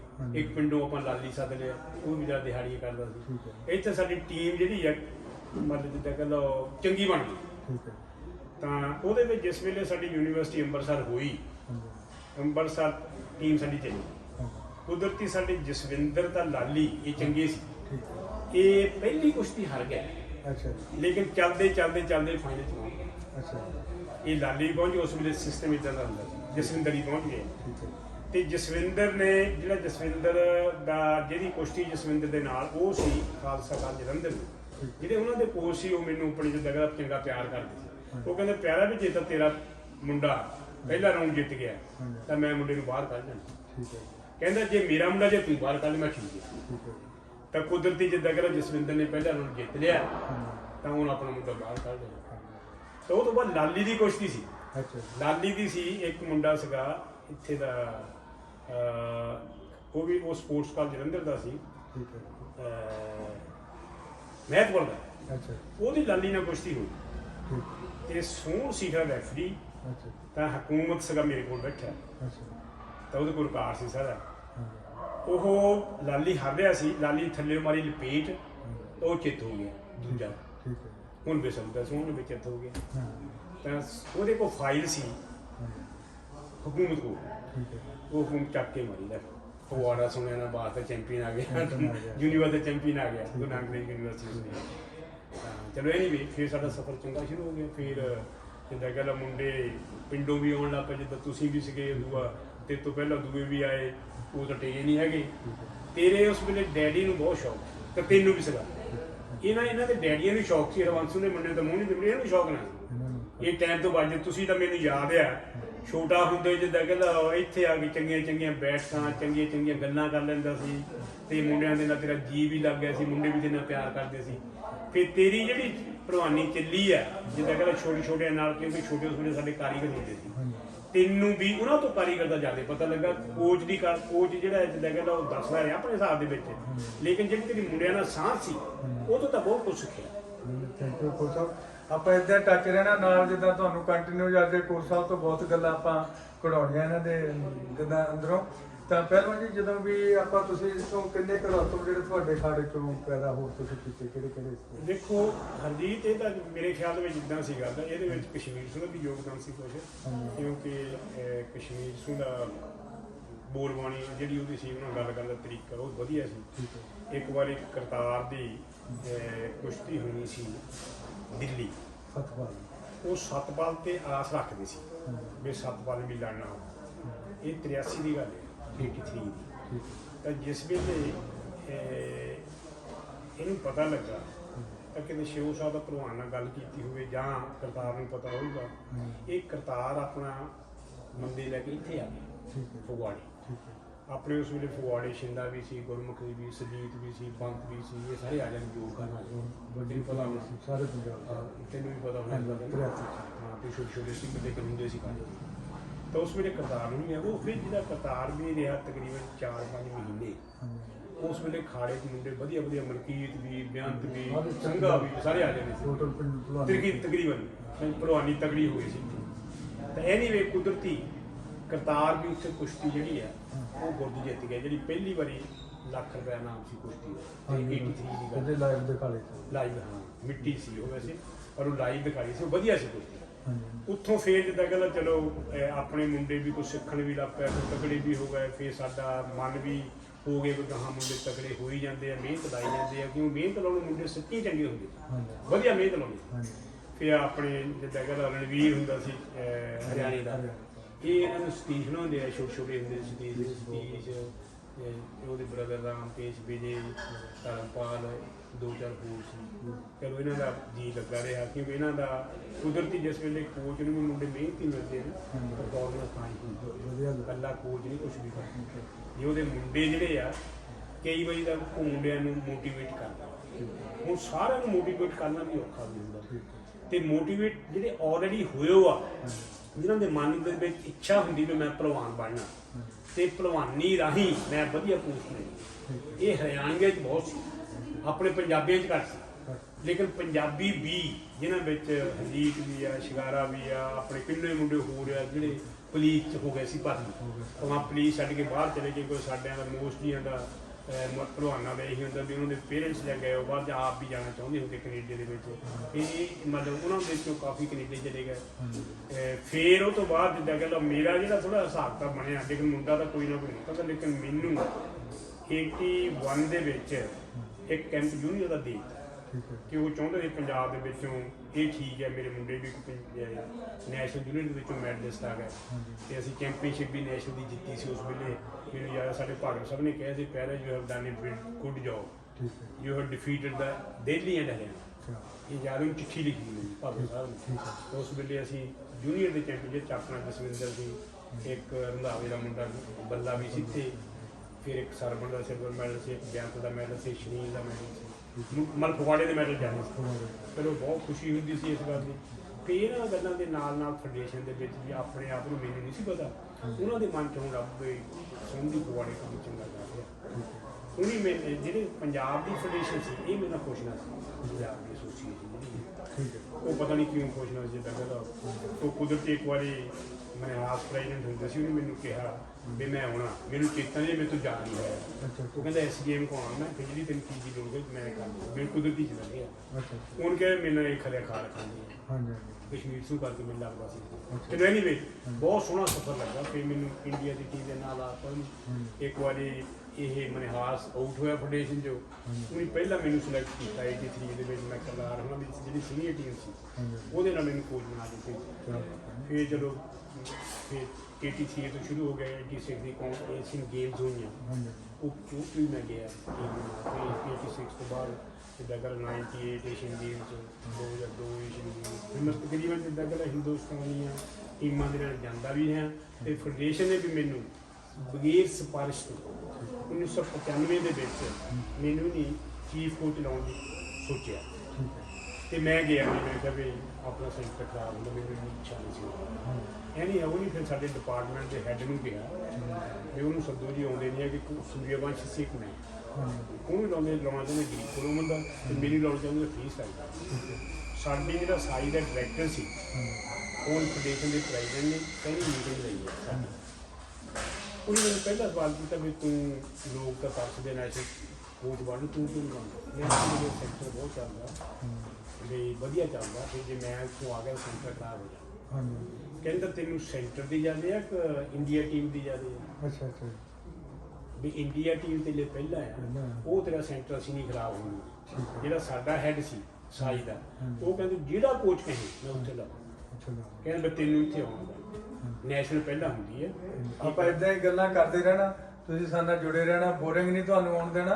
ਪਹਿਲਵਾਨ ਜੀ ਜਿੱਦਾਂ ਆਪਣੇ ਜਦੋਂ ਤੁਸੀਂ ਉਸ ਟਾਈਮ ਕੋਚਿੰਗ ਕਰਦੇ ਰਹੇ ਉਦੋਂ ਸ਼ਾਇਦ ਜਿਹੜਾ ਵਿਆਹ ਤੁਸੀਂ ਪਹਿਲਾਂ ਕਰਾ ਲਿਆ ਤਾਂ ਤੁਹਾਡੀ ਫੈਮਿਲੀ ਨੂੰ ਇਤਰਾਜ਼ ਕੀਤਾ ਨਹੀਂ? ਤੁਸੀਂ ਘਰੋਂ ਚਲ ਜਾਂਦੇ ਸੀ ਜਾਂ ਕੈਂਪਾਂ 'ਚ ਰਹੇ, ਉਹਦੇ ਬਾਰੇ ਦੱਸੋ ਕਦੋਂ ਕਿ ਤੁਸੀਂ ਮੈਰਿਜ ਕਰਾਈ ਜਾਂ ਕਿੰਨੇ? ਦੇਖੋ ਮੇਰੀ ਤਾਂ ਜਿੱਦਾਂ ਕਹਿੰਦਾ ਜੇ ਸਹੀ ਦੇਖੀ ਬੜੇ ਭਰਾ ਦਾ ਵਿਆਹ ਸੀ, ਉੱਪਰ ਸਾਡਾ ਵਿਚੋਲਾ ਸੀ, ਤਾਂ ਜਿਹੜੇ ਸਾਡੀ ਬੜੀ ਭਰਜਾਈ ਸੀ ਉਹਦੀ ਛੋਟੀ ਭੈਣ ਸੀ, ਉਹ ਕਹਿੰਦੇ ਵੀ ਇਹਨੂੰ ਉੱਥੇ ਲੈ ਉਹ ਮੈਨੂੰ ਵੀ ਨਾਲੇ ਲੈ ਕੇ ਉਹ ਛੋਟਾ ਸੀ। ਇਹ ਜਿਹੜਾ ਮੈਂ ਬਾਵਾ ਲਿਆਂਦਾ ਉਸ ਵੇਲੇ ਜਿੱਦਾਂ ਕਹਿੰਦਾ ਹੁੰਦਾ ਸੀ, ਮੈਂ ਪੜ੍ਹਦਾ ਸੀ 67 ਬੰਗੀ ਪੜ੍ਹਦਾ BA। ਭੈਣਾਂ ਵਿਆਹ ਹੋਈਆਂ ਸੀ, ਬੀਬੀ ਭਾਈ ਨੇ ਉਹ ਕਹਿੰਦੇ ਰੋਟੀ ਟੁੱਕਦਾ ਇਦਾਂ ਨਹੀਂ ਕਹਿੰਦੇ ਹੁੰਦੇ ਆ, ਤੁਰਿਆ ਨਹੀਂ ਆਪਣਾ। ਫਿਰ ਉੱਦਾਂ ਇਹ ਵਿਚਾਰੀ ਚੰਗੀ ਸੀ ਬਹੁਤ ਇਸ ਗੱਲੋਂ। ਤੁਹਾਡੀ ਕੋਈ ਇਤਰਾਜ਼ ਨਹੀਂ? ਨਾ ਇਤਰਾਜ਼ ਕੀਤਾ ਹੋਵੇ ਦਿਲੋਂ ਕਰਦੀ ਰਹੀ ਕਿਤੇ ਜਿੱਦਾਂ ਕਹਿੰਦਾ ਮਤਲਬ ਇਹ ਸ਼ੋਅ ਨਹੀਂ ਹੋਣੀ। ਤੁਸੀਂ ਕੈਂਪਾਂ 'ਚ ਆਹੋ ਸਾਰੀ ਉਮਰ ਜਿੱਦਾਂ ਕੈਂਪਾਂ 'ਚ ਕੱਢੀ ਸਹੀ ਕਿਉਂਕਿ ਤਾਂ ਸ਼ੇਅਰ ਕੀਤੀ ਗੱਲ ਥੋੜੀ ਜਿਹੀ ਕਿਉਂਕਿ ਫੈਮਿਲੀ ਵੀ ਨਾਲ ਹੁੰਦੀ ਆ ਤੇ ਤੁਸੀਂ ਫੈਮਿਲੀ ਨਾਲੇ ਮੂਵ ਕਰਦੇ ਰਹੇ ਆ ਜਿੱਦਾਂ ਜਿੱਥੇ ਇਹਨਾਂ ਤਾਂ ਕੈਂਪਾਂ 'ਚ ਨਹੀਂ ਜਾਂਦੇ ਸੀ। ਜਿੱਦਾਂ ਗੱਲ ਮੇਰੀ ਪੋਸਟਿੰਗ ਜਿੱਦਾਂ ਬੈਂਗਲੋਰ ਰਿਹਾ ਬੈਂਗਲੋਰ ਮਹੀਨਾ ਰਹੀ ਹੈ, ਜਲੰਧਰ ਸੀਗਾ ਜਲੰਧਰ ਮਹੀਨਾ ਰਹੀ, ਮੇਰਠ ਸੀਗਾ ਮੇਰਠ ਮਹੀਨਾ ਰਹੀ ਹੈ। ਪਰ ਜਿਸ ਵੇਲੇ ਕੈਂਪਾਂ ਦੇ ਵਿੱਚ ਤੁਸੀਂ ਲਿਜਾ ਨਹੀਂ ਸਕਦੇ। ਠੀਕ ਹੈ। ਪਰ ਇਹ ਵਿਚਾਰੀ ਜਾ ਨਹੀਂ ਤਾਂ ਨਹੀਂ ਪਤਾ ਵੀ ਜ਼ਿੰਦਗੀ ਮੇਰੀ ਸਾਰੀ ਇੱਦਾਂ ਨਿਕਲੀ। ਪਰ ਉੱਦਾਂ ਆ ਜਾਂਦੇ ਸੀ ਪਟਿਆਲਾ ਜਾਂਦੇ ਕੈਂਪ ਲੱਗਦੇ ਹੁੰਦੇ ਸੀ, ਆ ਜਾਂਦੇ ਕਈ ਵਾਰ ਹਫ਼ਤੇ 'ਚ ਆ ਜਾਂਦੇ, ਕਈ ਵਾਰ 15 ਦਿਨ ਆ ਜਾਂਦੇ ਸੀ। ਤੁਹਾਡੀ ਪਹਿਲਵਾਨ ਜੀ ਆਪਣੇ ਤੁਹਾਡੇ ਖਾੜੇ 'ਚੋਂ ਜਿਹੜੇ ਜਿੰਨੇ ਤੁਸੀਂ ਇੰਟਰਨੈਸ਼ਨਲ ਪਹਿਲਵਾਨ ਬਣਾਏ ਆ, ਤੁਸੀਂ ਕੈਂਪਾਂ 'ਚ ਜਾਂਦੇ ਰਹੇ ਆ, ਉਹਨਾਂ 'ਚ ਟੂਰ ਕਿਹੜੇ ਪਹਿਲਵਾਨ ਦੇ ਲੱਗੇ? ਜਿੱਦਾਂ ਮੈਂ ਸਮਝਦਾ ਬਈ ਗੁਰਮੁਖ ਮੈਨੂੰ ਮਿਹਨਤ ਤੋਂ ਪਹਿਲਾਂ ਜਾਣਦਾ ਸੀ। ਹਾਂਜੀ ਪਹਿਲਾਂ 86 ਦੇ ਵਿੱਚ 2 ਟ੍ਰਾਇਲ ਹੋਏ ਸੀ। ਠੀਕ ਹੈ। ਇੱਕ ਪਹਿਲਾਂ ਕਾਮਨਵੈਲਥ ਗੇਮਸ ਹੋਈਆਂ ਸੀ ਐਡਿਨਬਰਗ। ਠੀਕ ਹੈ। ਉੱਥੇ ਮਤਲਬ ਦਾ ਕਹਿੰਦਾ ਉਹਨਾਂ ਦੇ ਵਿੱਚ ਸਨੀ ਇੱਕ ਵਾਰੀ ਜਿੱਤ ਗਿਆ। ਠੀਕ ਹੈ। ਉਹ ਭਾਗਵਤ ਸਾਹਿਬ ਨੇ ਟ੍ਰਾਇਲ ਫਿਰ ਦੁਬਾਰਾ ਫੇਲ ਹੋ ਗਿਆ। ਠੀਕ ਹੈ। ਉਹ ਦੁਬਾਰਾ ਟ੍ਰਾਇਲ ਲੈਣ ਤੇ ਸਨੀ ਹਾਰ ਗਿਆ। ਹਾਂਜੀ ਫਿਰ ਗੁਰਮੁਖ ਸਿਲੈਕਟ ਹੋ ਗਿਆ ਹਾਂਜੀ ਕਾਮਨਵੈਲਥ ਗੇਮਸ ਲਈ ਤੇ ਏਸ਼ੀਅਨ ਗੇਮਸ ਲਈ। ਠੀਕ ਹੈ। ਤੇ ਉਹ ਤੋਂ ਬਾਅਦ ਬੇਅੰਤ ਵੀ ਉਸ ਵੇਲੇ ਟੀਮ 'ਚ ਆ ਗਿਆ ਸੀ। ਬੇਅੰਤ ਆ ਗਿਆ ਸੀ ਗ੍ਰੀਕੋ ਰੋਮ ਦੀ ਟੀਮ ਦੇ ਵਿੱਚ। ਠੀਕ ਹੈ। ਉਹ ਪਹਿਲੇ 2 ਮੁੰਡੇ ਜਿਹੜੇ ਏਸ਼ੀਅਨ ਗੇਮਸ ਗਏ ਆ ਉਹ ਇਹ ਸੀ ਠੀਕ ਹੈ। ਗੁਰਮੁਖ ਤੇ ਬੇਅੰਤ। ਉਹ ਤੋਂ ਬਾਅਦ ਆਪਣੇ ਜਿੱਦਾਂ ਕਹਿੰਦਾ ਜਿਹੜੇ ਮੁੰਡੇ ਤਕਰੀਬਨ ਨੈਸ਼ਨਲ ਦੇ ਮੈਡਲਿਸਟ ਹੋਏ ਆ ਜਾਂ ਜੇ ਆਪਾਂ ਜਿਹੜੇ ਇੰਟਰਨੈਸ਼ਨਲ ਲੜੇ ਆ ਉਹਨਾਂ ਦੇ ਵਿੱਚ ਚਲੋ ਰਵਿੰਦਰ ਤਾਂ ਪਹਿਲਾਂ ਇੰਟਰਨੈਸ਼ਨਲ ਨਹੀਂ ਹੋਇਆ ਸੀ, ਇੱਥੇ ਆ ਕੇ ਇੰਟਰਨੈਸ਼ਨਲ ਹੋਇਆ, ਇੱਥੇ ਨੈਸ਼ਨਲ ਚੈਂਪੀਅਨ ਬਣੇ। ਫਿਰ ਇੰਟਰਨੈਸ਼ਨਲ ਦੇ ਟੂਰ ਲੱਗੇ ਇੱਕ ਰਸ਼ੀਆ ਦਾ, ਤਾਂ ਫਿਰ ਇਹਨਾਂ ਜਿੱਦਾਂ ਕਿ ਖੂਰਥਾ ਜਾਣਾ ਸੀ, ਉੱਥੇ ਜਿਹੜਾ ਪਿੱਛੇ ਰਹਿ ਗਿਆ ਥੋੜ੍ਹਾ ਜਿਹਾ ਇਹ ਡਰਾਕੜ ਜਿਹਾ ਹੁੰਦਾ ਸੀ। ਫਿਰ ਆਪਾਂ ਸ਼ਿਕਾਰਾ ਸਿੰਘ ਵੀ ਇੰਡੀਆ ਦੀ ਟੀਮ ਦਾ ਟੂਰ ਲੱਗਿਆ ਦਾ ਆਰਾਮ ਦਾ। ਫਿਰ ਆਪਣੇ ਸੁਨੀਲ ਦੱਤ ਤੇ ਇਹ ਜਿਹੜੀ ਕਾਮਨਵੈਲਥ ਦੂਜੀ ਹੋਈ ਸੀ ਨਾ, ਤੁਸੀਂ ਮੈਨੂੰ ਦੱਸਿਆ ਸ਼ੇਰੂ ਵੀ ਸੀ, ਤੁਸੀਂ ਦੱਸਿਆ ਮੈਨੂੰ ਚੇਤਾ ਨਾ ਸੀ, ਸੁਨੀਲ ਦਾ ਚੇਤਾ ਸੀ ਮੈਨੂੰ। ਉਹੀ ਜਿਹੜੀ ਅੰਡਰ 17 ਵਰਲਡ ਚੈਂਪੀਅਨਸ਼ਿਪ ਹੋਈ ਸੀ ਇੱਥੇ ਦਿੱਲੀ। ਫਿਰ ਇਹ ਤੋਂ ਬਾਅਦ ਜਿੱਦਾਂ ਕਹਿੰਦਾ ਆਪਣੇ ਸਤੀਸ਼ ਸੁਨੀਲ ਦੱਤ ਹੋ ਗਿਆ, ਅਮਨਦੀਪ ਆਪਣਾ ਜਿੱਦਾਂ ਕਹਿੰਦਾ ਇਹ ਵੀ ਅੰਡਰ 16 ਵਰਲਡ ਚੈਂਪੀਅਨਸ਼ਿਪ ਲੜ ਕੇ ਆਇਆ ਸੀ। ਉਹ ਤੋਂ ਬਾਅਦ ਜਦੋਂ ਇਹ ਟੀਮ 'ਚ ਆ ਗਿਆ ਵਰਲਡ ਚੈਂਪੀਅਨ ਵੀ ਲੜਿਆ, ਏਸ਼ੀਅਨ ਚੈਂਪੀਅਨਸ਼ਿਪ ਵੀ ਲੜਿਆ। ਤੇ ਮਤਲਬ ਇਸ ਤਰੀਕੇ ਨਾਲ ਮੁੰਡੇ ਜਿੱਦਾਂ ਕਹਿੰਦਾ ਤਕਰੀਬਨ ਕੋਈ ਨਾ ਕੋਈ ਨਿਕਲ ਜਾਂਦਾ ਸੀ। ਫਿਰ ਥੋੜ੍ਹਾ ਜਿਹਾ ਸਾਡੇ ਹਾਲ ਇੱਦਾਂ ਹੋ ਗਿਆ ਜਦੋਂ ਕਾਫੀ ਲੰਮਾ ਅਰਸਾ ਬਾਹਰ ਰਿਹਾ, ਫਿਰ ਸਾਡੇ ਡਿਸਟਰਬੈਂਸ ਤੇ ਹੀ ਹੋ ਗਈ ਖਾਣੇ ਦੇ ਵਿੱਚ ਜਗ੍ਹਾ ਨਾ ਹੋਣ ਕਰਕੇ। ਉਹਦੇ ਵਿੱਚ ਚਲੋ ਇਹ ਨਹੀਂ ਕਿ ਫਿਰ ਵੀ ਇਹ ਰਵਿੰਦਰ ਨੇ ਸਾਂਭੀ ਰੱਖਿਆ ਚੰਗਾ, ਤੇ ਮੁੰਡੇ ਨਿਕਲਦੇ ਰਹੇ ਸਟੇਟ ਲੈਵਲ ਦੇ, ਨੈਸ਼ਨਲ ਵੀ ਜਾਂਦੇ ਰਹੇ। ਤੁਸੀਂ ਜੁੜੇ ਰਹਿਣਾ ਸਾਡੇ ਨਾਲ ਇਦਾਂ ਹੀ। ਅਸੀਂ ਬਹੁਤ ਅਜੇ ਕੋਚ ਸਾਹਿਬ ਦੇ ਮਨ ਚੋਂ ਹੋਰ ਗੱਲਾਂ ਕਢਾਉਣੀਆਂ ਵੀ ਕਿੱਦਾਂ। ਕੋਚ ਸਾਹਿਬ ਜੀ ਜਿਹੜੇ ਆਪਣੇ ਦੰਗਲ ਆ ਰੁਸਤਮੇ ਦੇ, ਇਹ ਕਦੋਂ ਤੋਂ ਵਿਚਾਰ ਆਇਆ ਤੁਹਾਡੇ ਮਨ ਚ ਆਪਾਂ ਇਹ ਵੀ ਪੰਜਾਬ ਵੱਲੋਂ ਇਹ ਕਰਾਇਆ ਜਾਣਾ? ਇਹ ਅਸਲ ਦੇ ਵਿੱਚ ਜਿੱਦਾਂ ਕਿ ਲਓ, ਇਹ 1983 ਦੇ ਵਿੱਚ ਆਪਣੇ ਭਲਵਾਨ ਹੁਣੀ, ਇਹਨਾਂ ਨੂੰ ਇੱਕ ਕਰਨਾਣੇ ਦਾ ਬੰਦਾ, ਉਹਨੂੰ ਤਾਂ ਭਗਤੋਂ ਸੀ ਮੰਨਣ ਖਾਨੇ ਵਾਲੇ ਨੂੰ। ਠੀਕ ਹੈ ਜੀ। ਉਹ ਕਹਿੰਦਾ ਵੀ ਆਪਾਂ ਉੱਥੇ ਸ਼ਹਿਰੀ ਕਰਾਉਣੀ ਮੰਨਣ ਖਾਨੇ, ਭਲਵਾਨ ਹੁਣੀ ਕਹਿੰਦਾ। ਠੀਕ ਹੈ। ਭਲਵਾਨ ਕਹਿੰਦਾ ਯਾਰ ਦੌਲੇ ਕੋਲ ਚੱਲਦੇ ਆਪਾਂ। ਠੀਕ ਹੈ ਜੀ। ਤਾਂ ਉਹ ਭਲਵਾਨ ਨੂੰ ਇੱਥੇ ਲੈ ਆਇਆ ਉਹਨੂੰ। ਹਾਂਜੀ। ਇੱਥੇ ਲੈ ਆਇਆ ਤਾਂ ਜਿੱਦਾਂ ਕਿ ਮੈਨੂੰ ਕਹਿੰਦਾ ਕਿ ਕੁਸ਼ਤੀਆਂ ਕਰਾਉਣੀਆਂ, ਆਪਣਾ ਹਿਸਾਬ ਦਾ ਲਾ ਲਈ ਵੀ ਕਿੱਦਾਂ ਕਰਾਉਣੀ ਹੈ। ਠੀਕ ਹੈ। ਉੱਥੇ ਮੰਨਣ ਨਹੀਂ ਕਰਨੀ। ਠੀਕ ਹੈ। ਅਸੀਂ ਚੰਗੇ ਕਰਾਉਣ। ਉਸ ਵੇਲੇ ਸ਼ਿੰਦਾ ਪੱਟੀ ਵੀ ਇੱਥੇ ਹੁੰਦਾ ਸੀ, ਗੁਰਮੁਖ ਵੀ ਇੱਥੇ ਹੁੰਦਾ ਸੀ, ਚੰਗੇ ਭਲਵਾਨ ਮਦਨ ਵੀ ਹੁੰਦਾ ਸੀ, ਕਾਫੀ ਭਲਵਾਨ ਨੇ। ਅਸੀਂ ਕੁਸ਼ਤੀਆਂ ਉੱਥੇ ਕਰਾਉਣ ਚਲੇ ਗਏ ਤਾਂ ਉਹ ਨਹੀਂ ਪੈਸੇ ਜਿੱਦਾਂ ਤਾਂ ਪਹਿਲੇ ਮੱਥਾ ਟੇਕਣ ਵਾਲੇ ਨੂੰ ਪੈਸੇ ਦੇਈ ਜਾਣ। ਮੈਂ ਕਿਹਾ ਸੰਤਾਂ ਨੂੰ, ਮੈਂ ਬਾਬਾ ਜੀ ਅਜੀ ਬਾਅਦ 'ਚ ਦੇ ਦਿਓ ਕੁਸ਼ਤੀ ਦੇ ਪੈਸੇ ਜਿਹੜੇ ਕੁਸ਼ਤੀ ਕਰਾ। ਕਹਿੰਦਾ ਨਹੀਂ ਇਹ ਸਰ ਇਹ ਤਾਂ ਪਿਆਰੇ ਹੀ ਆ। ਐਨੀ ਉਹਨੀ ਜਿਸ ਵੇਲੇ ਕੁਸ਼ਤੀਆਂ ਹੋਈਆਂ, ਉਹਨੀ ਜੇ ਮੈਂ 500 ਕਮਾਂ ਤਾਂ ਨਹੀਂ 1000 ਦੇ ਦੇਣਾ, ਜੇ 1000 ਰੁਪਏ ਦਾ 1500 ਦੇ ਦੇਣਾ। ਉਹਨੀ ਪੈਸੇ ਚੰਗੇ ਖਰਚ ਕਰ। ਤੇ ਮੈਂ ਆ ਕੇ ਭਲਵਾਨੀ ਕਰਦਾ ਸੀ ਕਸ਼ਮੀਰਾ ਸਿੰਘ, ਮੈਂ ਜਿੱਦਾਂ ਦਾ ਗੱਲ ਹੈ ਉਹ ਵਧੀਆ ਬੰਦੇ ਆ, ਮੈਨੂੰ ਲੱਗੇ ਪੈਸੇ ਖਰਚ ਕਰਨ ਵਾਲੇ ਆ ਵੀ ਤੁਸੀਂ JVC ਨਾਲ ਗੱਲ ਕਰ ਲਓ ਵੀ ਉੱਥੇ ਆਪਾਂ ਵਧੀਆ ਤਰੀਕੇ ਨਾਲ ਕਰਾ ਸਕਦੇ ਹਾਂ। ਫਿਰ JVC ਨਾਲ ਗੱਲ ਕੀਤੀ, JVC ਨਾਲ ਠੀਕ ਹੈ ਤੁਸੀਂ ਕਰਾਓ, ਜਿੱਦਾਂ ਬਣਾਉਣਾ ਚਾਹੁੰਦੇ ਕਰਾਓ, ਮੈਨੂੰ ਪੈਸੇ ਕਰ ਦਿਓ, ਕੋਈ ਲੈ ਲਿਆ। ਫਿਰ ਅਸੀਂ 84 ਦੇ ਵਿੱਚ ਕੁਛ ਕੁਸ਼ਤੀਆਂ ਗੱਦੇ 'ਤੇ ਕਰਾਈਆਂ, ਕੁਛ ਮਿੱਟੀ 'ਤੇ ਕਰਾਈਆਂ, ਇੱਦਾਂ 85 'ਚ ਕਰਾਈਆਂ। ਫਿਰ 86 ਆ ਗਿਆ, 86 ਦੇ ਵਿੱਚ ਰੁਸਤਮ ਪੰਜਾਬ ਟਾਈਟਲ ਕਰਾਇਆ ਉੱਥੇ ਗੱਦੇ 'ਤੇ। ਉਹਦੇ ਵਿੱਚ ਬਿਸ਼ਿੰਦਾ ਪੱਟੀ ਵਾਲਾ ਜਿਹੜਾ ਇਹ ਰੁਸਤਮ ਪੰਜਾਬ ਗਿਆ। ਫਿਰ 87 ਦੇ ਵਿੱਚ ਭਾਰਤ ਕੇਸਰੀ ਕੰਪਨੀ ਸ਼ੁਰੂ ਹੋ ਗਿਆ। ਇਹ ਜਿਹੜੀ ਸੋਚ ਸੀ ਜਾਵੇ ਇਹਦੇ ਪਿੱਛੇ ਭਲਵਾਨ ਦਾ ਬੜਾ ਹੱਥ ਸੀ, ਕਿਉਂ ਭਲਵਾਨ ਸਾਡਾ ਉਸ ਵੇਲੇ ਜਿੱਦਾਂ ਕਹਿੰਦਾ ਸੀ, ਉਹ ਇਹਨੂੰ ਤਰੀਕਾ ਸੀ ਹੈਂਡਲ ਕਰਨ ਦਾ, ਉਹਦੇ ਵਿੱਚ ਉਹਦਾ ਬੜਾ ਰੋਲ ਸੀ। ਅਸੀਂ ਚਲੋ ਕੰਮ ਕਰਨ ਵਾਲੇ ਸੀ, ਉਹਨੂੰ ਪਤਾ ਸਾਨੂੰ ਸਾਡੇ ਤੇ ਯਕੀਨ ਸੀ ਕੰਮ ਹੀ ਨਹੀਂ ਵਧੀਆ ਸਾਂਭ ਲੈਣਾ। ਚਲੋ ਉਹ ਅਸੀਂ ਕੰਮ ਸਾਂਭ ਲਿਆ, ਟੈਕਨੀਕਲ ਜਿਹੜਾ ਕੰਮ ਸੀ ਸਾਰਾ ਸਾਂਭ ਲਿਆ, ਤਾਂ ਉੱਪਰ ਵਾਲਾ ਕੰਮ ਜਿਹੜਾ ਆ ਇਹ ਆਪ ਕਰ ਲੈਂਦਾ ਸੀ। ਤੁਹਾਡੇ ਕੋਲ ਕਿੰਨੇ ਕੁ ਮੇਲੇ ਆ ਹੁਣ ਜਿਹੜੇ ਤੁਸੀਂ ਕਰਾ ਰਹੇ? ਦੇਖੋ ਉੱਦਾਂ ਤਾਂ ਜਿੱਦਾਂ ਕਹਿੰਦਾ ਇੱਕ ਸਮਾਂ ਸੀ, ਇੱਕ ਆਪਣੇ ਹੀ ਦਾ ਮੇਲੇ ਤਕਰੀਬਨ ਜਿੱਦਾਂ ਮੈਂ ਸਮਝਦਾ ਇਹ ਮੰਨਣਾ ਨਾ ਪਹਿਲਾਂ ਸੀ, ਇੱਕ ਆਪਣੇ ਦਿਆਲਪੁਰ ਵਾਲਾ ਹਿੰਦ ਕੇਸਰੀ, ਇੱਕ ਹਕੀਮਪੁਰ ਵਾਲਾ ਮਹਾਭਾਰਤ ਕੇਸਰੀ, ਜਿਹਦੇ ਵਿੱਚ ਹਰਜੀਤ ਵੀ ਮਹਾਭਾਰਤ ਕੇਸਰੀ ਦਾ ਟਾਈਟਲ ਜੇਤੂ ਬਣਿਆ। ਤੇ ਇਹ ਤਕਰੀਬਨ ਆਪਣੇ ਕੋਲੋਂ ਸਾਰੇ ਆ ਗਿਆ ਸੀ। ਇੱਕ ਮੈਨੂੰ ਲੱਗਦਾ ਹੁੰਦਾ ਵੀ ਜਿਹੜੇ ਸਾਡੇ ਕੰਪੀਟੀਸ਼ਨ ਵੀ ਸਾਡੇ ਕੰਮ ਲਗਾਤਾਰ ਚੱਲਦੇ ਰਹੇ। ਤੇ ਉਹ ਜਿਹੜਾ ਕੰਪੀਟੀਸ਼ਨ ਸੀਗਾ ਹਿੰਦ ਕੇਸਰੀ ਦਿਆਲਪੁਰ ਵਾਲਾ ਤੇ ਹਕੀਮਪੁਰ ਵਾਲਾ ਮਹਾਭਾਰਤ ਕੇਸਰੀ, ਇਹਨਾਂ ਦੇ ਵਿੱਚ ਪੈਸਾ ਨਜਾਇਜ਼ ਬਹੁਤ ਖਰਚ ਹੁੰਦਾ ਸੀ। ਤੇ ਉਹਨਾਂ ਵਿੱਚੋਂ ਇੱਕ ਮੰਨਣਹਾਨਾ ਕੰਪੀਟੀਸ਼ਨ ਜਿਹੜਾ ਕਿ ਨਜਾਇਜ਼ ਨਾ ਸੀ ਨਾ ਖਰਚਾ ਹੁੰਦਾ ਤਕਰੀਬਨ, ਜਿੱਦਾਂ ਮੈਨੂੰ ਲੱਗਦਾ ਹੈ। ਤਾਂ ਉਹ ਕੰਪੀਟੀਸ਼ਨ ਜਿਹੜੇ ਫਿਰ ਜ਼ਿਆਦਾ ਖਰਚ ਹੁੰਦੇ ਸੀ ਨਾ, ਉਹ ਫਿਰ ਥੋੜੇ ਡਾਊਨ ਹੋ ਗਏ। ਇਹ ਹਿੰਦ ਕੇਸਰੀ ਵੀ ਇਸੇ ਤਰੀਕੇ ਨਾਲ ਖਤਮ, ਕੋਈ ਜ਼ਿਆਦਾ ਪੈਸੇ ਖਰਚ ਕਰਦੇ ਸੀ ਉਹ। ਤੇ ਇੱਦਾਂ ਜਿਹੜਾ ਪੁਰੇ ਵਾਲਿਆਂ ਦਾ ਸੀ ਉਹ ਵੀ ਮਤਲਬ ਜ਼ਿਆਦਾ ਇਸੇ ਕਰਕੇ ਹੋਇਆ ਜਿੱਦਾਂ ਮੈਨੂੰ ਲੱਗਦਾ। ਤਾਂ ਫਿਰ ਜਿਹੜਾ ਉਹ ਤੋਂ ਬਾਅਦ ਜਿਹੜਾ ਆਪਣਾ ਮਹਾਭਾਰਤ ਚੱਲਦਾ ਸੀ ਇਹ ਭਾਰਤ ਕੇਸਰੀ ਮੰਨਣਹਾਨੇ ਵਾਲਾ, ਇਹ ਲਗਾਤਾਰ ਚੱਲਦਾ ਰਿਹਾ। ਫਿਰ ਹਰਜੀਤ ਦੇ ਮਨ 'ਚ ਆਈ ਵੀ ਮੈਂ ਵੀ ਕੰਪੀਟੀਸ਼ਨ ਜਿਹੜਾ ਆ ਜਿੱਦਾਂ ਉਹਦੇ ਮਨ ਦੇ ਵਿੱਚ ਸੀ ਵੀ ਉਸ ਜਗ੍ਹਾ 'ਤੇ ਮੈਂ ਰੁਸਤਮੇ ਹਿੰਦ ਜਿਹੜਾ ਕੰਪੀਟੀਸ਼ਨ ਆ, ਪਹਿਲਾਂ ਆਪਾਂ ਸ਼ਾਇਦ ਰੁਸਤਮ ਪੰਜਾਬ ਕਰਾਇਆ ਸੀ ਮੈਨੂੰ ਲੱਗਦਾ ਨਾ ਪਹਿਲੇ ਸਾਲ। ਫਿਰ ਉਹਦੇ ਬਾਅਦ ਜਿੱਦਾਂ ਕਿ ਆਪਾਂ ਸਲਾਹ ਕੀਤੀ ਵੀ ਰੁਸਤਮੇ ਹਿੰਦ ਹੁਸ਼ਿਆਰਪੁਰ 'ਚ ਹੁੰਦਾ ਰਿਹਾ, ਉਹ ਹੁਣ ਨਹੀਂ ਹੁੰਦਾ। ਉਹ ਫਿਰ ਮੈਂ ਕਿਹਾ ਆਪਾਂ ਸਲਾਹ ਕੀਤੀ ਵੀ ਰੁਸਤਮੇ ਹਿੰਦ ਆਪਾਂ ਕਰਾ ਲਈਏ ਇੱਥੇ। ਫਿਰ ਤੁਸੀਂ ਉਸ ਤੋਂ ਜਿੱਦਾਂ ਕਿ ਅੱਜ 8ਵਾਂ ਹੋ ਗਿਆ 8ਵਾਂ, ਅਸੀਂ 9ਵੇਂ ਸਾਲ ਫਿਰ ਐਂਟਰ ਹੋ ਗਏ। ਇਹਦੇ ਵਿੱਚ ਵੀ ਜਿੱਦਾਂ ਕਿ ਜਿਹੜੇ ਸਾਡੇ ਖਰਚੇ ਆ ਉਹਨਾਂ ਨੂੰ ਅਸੀਂ ਕੋਸ਼ਿਸ਼ ਤਾਂ ਇਹੀ ਕੀਤੀ ਵੀ ਜ਼ਿਆਦਾ ਵਾਧੂ ਖਰਚੇ ਨਾ ਹੋਣ, ਕਿਉਂਕਿ ਜੇ ਖਰਚੇ ਤੁਹਾਡੇ ਥੋੜੇ ਹਿਸਾਬ ਜਿਹੇ ਨਾਲ ਹੁੰਦੇ ਆ ਨਾ, ਕੈਲਕੂਲੇਟਡ ਖਰਚੇ ਹੈਗੇ ਆ, ਫਿਰ ਤਾਂ ਤੁਸੀਂ ਕਾਮਯਾਬ ਹੋ। ਜੇ ਅੱਜ ਮੈਂ ਹਰਜੀਤ ਨੂੰ ਕਹਿ ਦਵਾਂ ਪੈਸਾ ਇੱਥੇ ਲੱਗਣਾ 7 ਲੱਖ ਤਾਂ ਲੱਗ ਜਾਵੇ 10 ਲੱਖ, ਉਹ ਫਿਰ ਕੈਲਕੂਲੇਟਡ ਤੋਂ ਬਾਹਰ ਹੋ ਜਾਂਦਾ। ਫਿਰ ਉਸ ਹਰਜੀਤ ਨੇ ਸੋਚਣਾ ਵੀ 3 ਲੱਖ ਕਿੱਦਾਂ ਵਾਧੂ ਲੱਗਾ, ਜਿਸ ਵੇਲੇ ਸਾਡਾ ਅੰਦਾਜ਼ਾ ਇੰਨਾ ਸੀ ਵੀ ਚਲੋ 50,000 ਦਾ ਜਿੱਦਾਂ ਆਪਣੀ ਪਹਿਲੇ ਸਾਲ ਦੀ ਜਿਹੜੀ ਆਪਣੀ ਪਾਰਟੀਸਪੇਸ਼ਨ ਸੀ ਵਧੀਆ ਸੀ, ਤੇ ਦੂਏ ਸਾਲ ਵਧੀ, ਤੀਏ ਸਾਲ ਫੇਰ ਵਧੀ।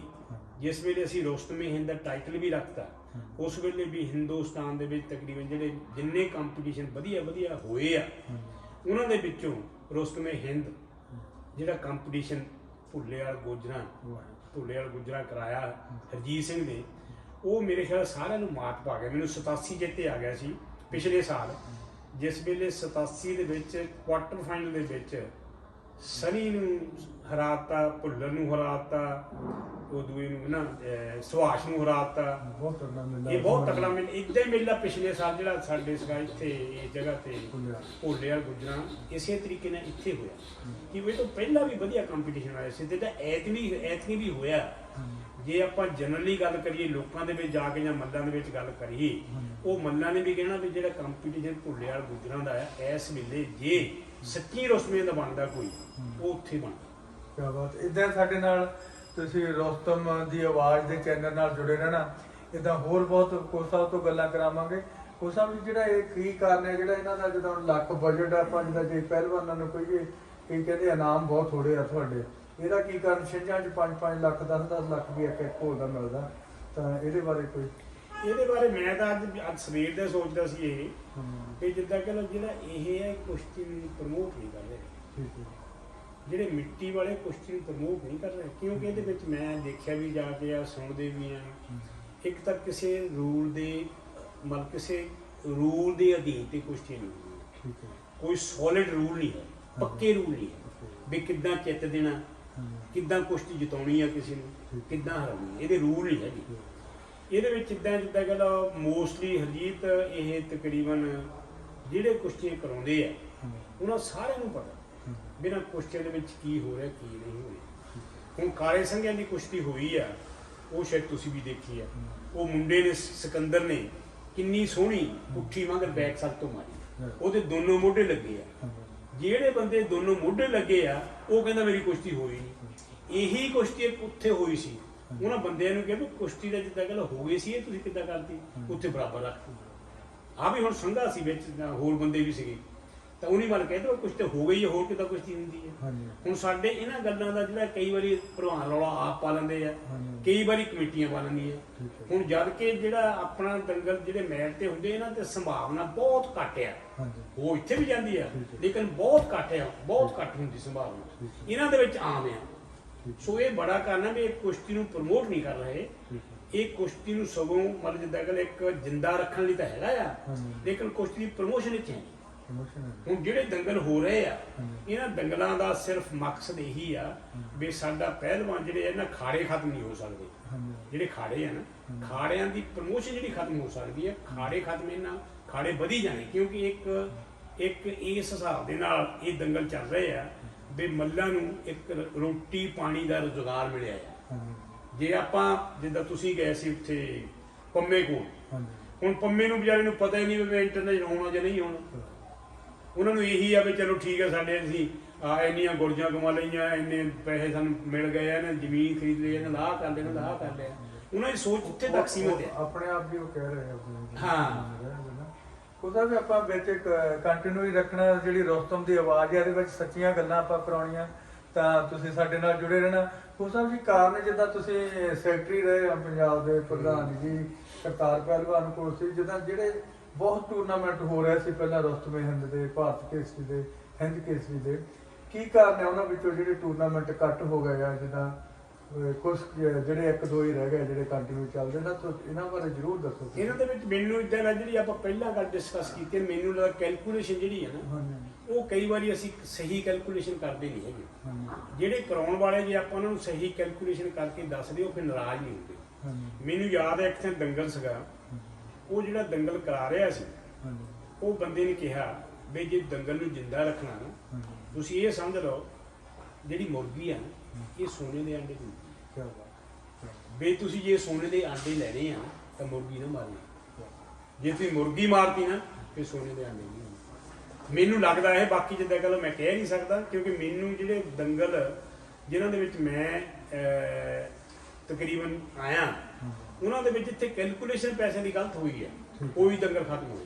ਜਿੱਥੇ ਪੈਸੇ ਦੀ ਕੈਲਕੂਲੇਸ਼ਨ ਜਿਹੜੀ ਉਹ ਨਹੀਂ ਗਲਤ ਹੋਈ, ਉਹ ਦੰਗਲ ਚੱਲੀ ਜਾਂਦੀ ਹੈ। ਤੁਹਾਨੂੰ ਇਦਾਂ ਲੱਗਦਾ ਜਿੱਦਾਂ ਜਿਹੜੀ ਉਹ ਮੁਰਗੀਆਂ ਖਾ ਲਈਆਂ ਗਈਆਂ ਕਿ ਇਹ ਹੁਣ ਮੈਂ ਜਿਹੜੇ ਤੁਸੀਂ ਮਤਲਬ ਨਹੀਂ ਖਾਏ?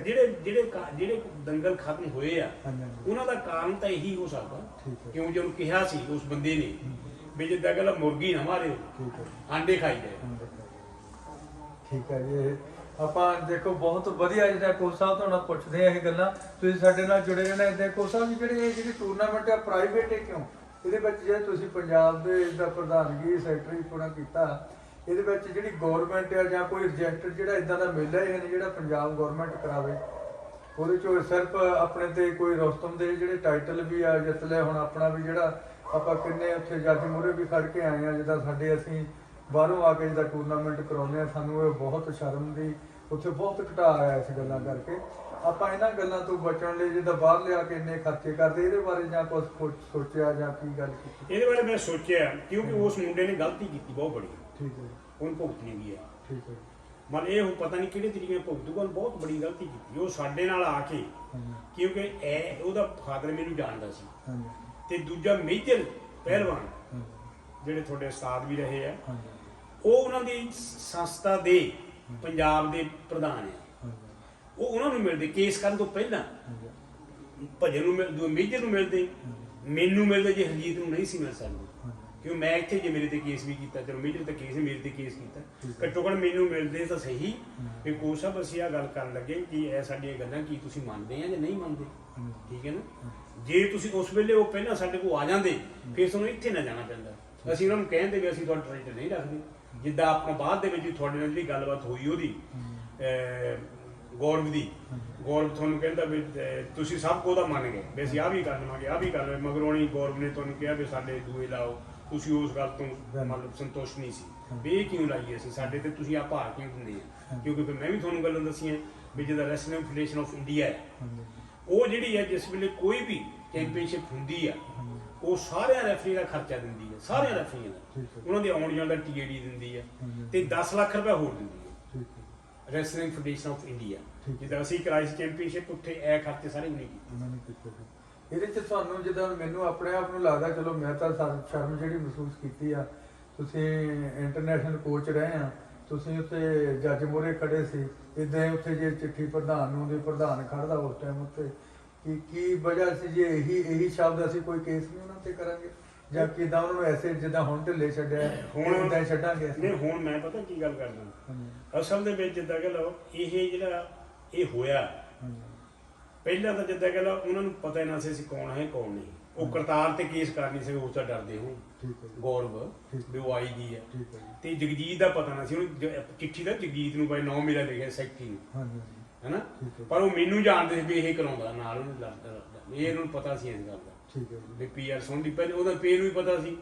ਤਾਂ ਮੰਨਣ ਹਨਾ ਵੀ ਜਿੰਨੇ ਆਪਣੇ ਕੰਪਨੀ ਸਾਰੇ ਹੋਏ ਉਹਨਾਂ 'ਚ ਮੈਂ ਹੀ ਹੁੰਦਾ ਜਾਂਦੀ ਵੀ ਇਹੀ ਕਰਾ ਰਿਹਾ, ਤਾਂ ਉਸ ਕਰਕੇ ਉਹਨਾਂ ਤੋਂ ਬੜੀ ਗਲਤੀ ਹੋਈ ਹੈ। ਛੋਟੀ ਗਲਤੀ ਬੜੀ ਗਲਤੀ ਹੋਈ ਹੈ, ਕਿਉਂਕਿ ਮੈਂ ਹੁਣ ਇਹਨਾਂ ਨਾਲ ਵੀ ਗੱਲ ਫੈਡਰੇਸ਼ਨ ਨਾਲ ਗੱਲ ਕੀਤੀ ਸੀ, ਮੈਂ ਕਿਤੇ ਆਉਂਗਾ ਮੈਂ ਇਹਨਾਂ ਨਾਲ ਵੀ ਗੱਲ ਕਰਨੀ ਹੈ, ਜਿਹੜੇ ਸਾਡੇ ਪ੍ਰਧਾਨ ਹੈ ਰੈਸਲਿੰਗ ਫੈਡਰੇਸ਼ਨ ਆਫ ਇੰਡੀਆ ਦੀ।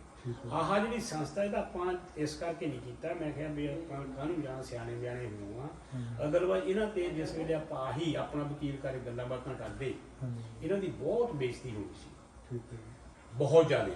ਕਿਉਂਕਿ ਜ਼ਿਆਦਾ ਨਹੀਂ ਕਿਸੇ ਨੂੰ ਇਨਫੋਰਮੇਸ਼ਨ ਦਿੱਤੀ। ਇਹ ਕੇਸ ਪਹਿਲਾਂ ਤਾਂ ਜਿਹੜੇ ਵਕੀਲ ਸੀ, ਇਹ ਕੇਸ ਬਣਾਉਣ ਵਾਲਾ, ਉਹਨੂੰ ਬਣਾਇਆ ਕਿੱਦਾਂ ਹੈ? ਤੁਸੀਂ ਸਾਡੇ ਨਾਲ ਜੁੜੇ ਰਹਿਣਾ ਇਦਾਂ ਹੀ, ਰੋਸਤਮ ਦੀ ਆਵਾਜ਼ ਵਿੱਚ ਆਪਾਂ ਸੱਚੀਆਂ ਗੱਲਾਂ ਕਰਾਉਣੀਆਂ ਜ਼ਰੂਰ। ਤਾਂ ਕੋਚ ਸਾਹਿਬ ਜੀ, ਚਲੋ ਆਪਾਂ ਟੌਪਿਕ ਦੂਜੀ ਸਾਈਡ ਨੂੰ ਲਿਆਉਂਦੇ। ਜਿਹੜੇ ਪਹਿਲਵਾਨ ਆ, ਪੰਜਾਬ ਦੀ ਪਹਿਲਵਾਨੀ ਮਰਨ ਦਾ ਕਾਰਨ ਕੀ, ਇੰਨੀ ਉੱਠ ਕਿਉਂ ਨਹੀਂ ਰਹੀ? ਜਿੱਦਾਂ ਤੁਸੀਂ ਸੈਕਟਰੀ ਰਹੇ ਆ, ਤੁਸੀਂ ਵਰਕ ਨਹੀਂ ਕੀਤਾ ਜਾਂ ਕੀ ਗੱਲ ਹੈ ਜਿਵੇਂ ਤੁਹਾਨੂੰ ਹੁਣ ਰਿਜ਼ਾਈਨ ਵੀ ਦੇਣਾ ਪਿਆ, ਜਿਹੜੀ ਵਜ੍ਹਾ ਇਹਦੀ ਕੀ ਹੈ ਜੀ? ਦੇਖੋ, ਅਸਲ ਦੇ ਵਿੱਚ ਜਿਹੜੀ ਫਿਰ ਆਪਾਂ ਜੇ ਸਹੀ ਗੱਲ ਕਹੀਏ, ਜਿਹੜੀ ਪੰਜਾਬ ਦੀ ਪਹਿਲਵਾਨੀ ਹੈ ਨਾ, ਇਹਦੇ ਵਿੱਚ ਤੁਸੀਂ ਦੇਖਿਆ ਪੰਜਾਬ ਦੇ ਚੰਗੇ ਚੰਗੇ ਖਾੜੇ ਦੇਖ ਲਏ, ਵਧੀਆ ਖਾੜੇ ਤੁਸੀਂ ਦੇਖੇ ਆ। ਉਹਨਾਂ ਖਾੜਿਆਂ ਦੇ ਵਿੱਚ ਜੇ ਤੁਸੀਂ ਗੱਲਬਾਤ ਕਰਕੇ ਦੇਖੋ ਵੀ ਇਹ ਜਿਹੜੇ ਆਪਾਂ ਭਲਵਾਨੀ ਕਰਦੇ ਕਿਉਂ ਕਰਦੇ, ਇਹਦਾ ਕਾਰਨ ਕੀ ਆ, ਤਾਂ ਅਸੀਂ ਜੋ ਕੀ ਲੱਭਦੇ ਹਾਂ ਮੋਸਟਲੀ ਚੰਗੇ ਖਾੜਿਆਂ ਨੇ ਇਹੀ ਕਹਿਣਾ ਵੀ ਦੇਖੋ ਜੀ ਮੁੰਡੇ ਤਿਆਰ ਕਰਦੇ ਆ, ਕੱਲ੍ਹ ਨੂੰ ਪਟਕਾ ਜਿੱਤਣਾ, ਇਹ ਵੀ ਆਹ ਵੀ ਜਿੱਤਣ ਵਾਲਾ ਹੋ ਗਿਆ, ਆਹ ਵੀ ਜਿੱਤਣ ਵਾਲਾ ਹੋ ਗਿਆ, ਆਹ ਵੀ ਜਿੱਤਣ ਵਾਲਾ ਹੋ ਗਿਆ। ਲੇਕਿਨ ਕਦੇ ਇਹ ਨਹੀਂ ਤੁਸੀਂ ਸੋਚੋਗੇ, ਤੁਸੀਂ ਆਪ ਵੀ ਫੇਰੇ ਵੀ ਇਨਕੁਆਰੀ ਕਰਕੇ ਦੇਖ ਲਿਓ, ਦੂਮਸ਼ਰੀ ਦਾ ਖਾੜਾ ਆ, ਪੱਟੀ ਦਾ ਖਾੜਾ ਆ, ਜਾਂ ਪੰਮੇ ਦਾ ਖਾੜਾ ਆ, ਉਹਨਾਂ ਨੂੰ ਇਹ ਬਹੁਤ ਨਹੀਂ, ਨੈਸ਼ਨਲ ਚੈਂਪੀਅਨ ਦੀ ਕਦੇ ਗੱਲੇ ਹੀ ਨਹੀਂ ਕਰਨੀ ਵੀ ਅਸੀਂ ਨੈਸ਼ਨਲ ਚੈਂਪੀਅਨ ਬਣਨੇ ਆ ਜਾਂ ਬਣਾਉਣੇ ਆ। ਠੀਕ ਹੈ ਇਹੀ ਬੜਾ ਕਾਰਨ ਹੈ ਕਿਉਂਕਿ ਸਾਡੇ ਜਿਹੜੇ ਕੋਚਸ ਆ ਨਾ, ਕੋਚਸ ਗਵਰਨਮੈਂਟ ਨੇ ਲਾਏ ਹੋ ਉਹਨਾਂ ਦੀ ਇਹ ਪਦਾਇਸ਼ ਹੈ ਜਿਹੜੀ ਥੋੜੀ ਬਹੁਤੀ ਨਿਕਲੀ ਜਾਂਦੀ ਹੈ। ਲੇਕਿਨ ਹਰਿਆਣੇ ਨੇ ਇੰਨਾ ਜ਼ੋਰ ਲਾਇਆ ਸਾਡੇ ਸਾਹਮਣੇ, ਉਹਨੇ ਇਕੱਲੇ ਪਿੰਡ ਦੇ ਵਿੱਚ ਮੈਟ ਸਿੱਟੀ, ਮੈਟਾਂ ਦੇ ਜਿਹੜੇ ਉਹਨਾਂ ਦੇ ਉਸਤਾਦ ਸੀ ਖਾੜਿਆਂ ਦੇ, ਉਹਨਾਂ ਦੀ ਇੱਛਾ ਇਹ ਸੀ ਵੀ ਮੇਰਾ ਮੁੰਡਾ ਇੰਡੀਆ ਵੱਲੋਂ ਕੱਲ ਖੇਲਣ ਜਾਂਦਾ ਤੇ ਇੰਡੀਆ ਵੱਲੋਂ ਖੇਡ ਕੇ ਇਹਦੀ ਜੋਬ ਲੈਣੀ ਹੈ।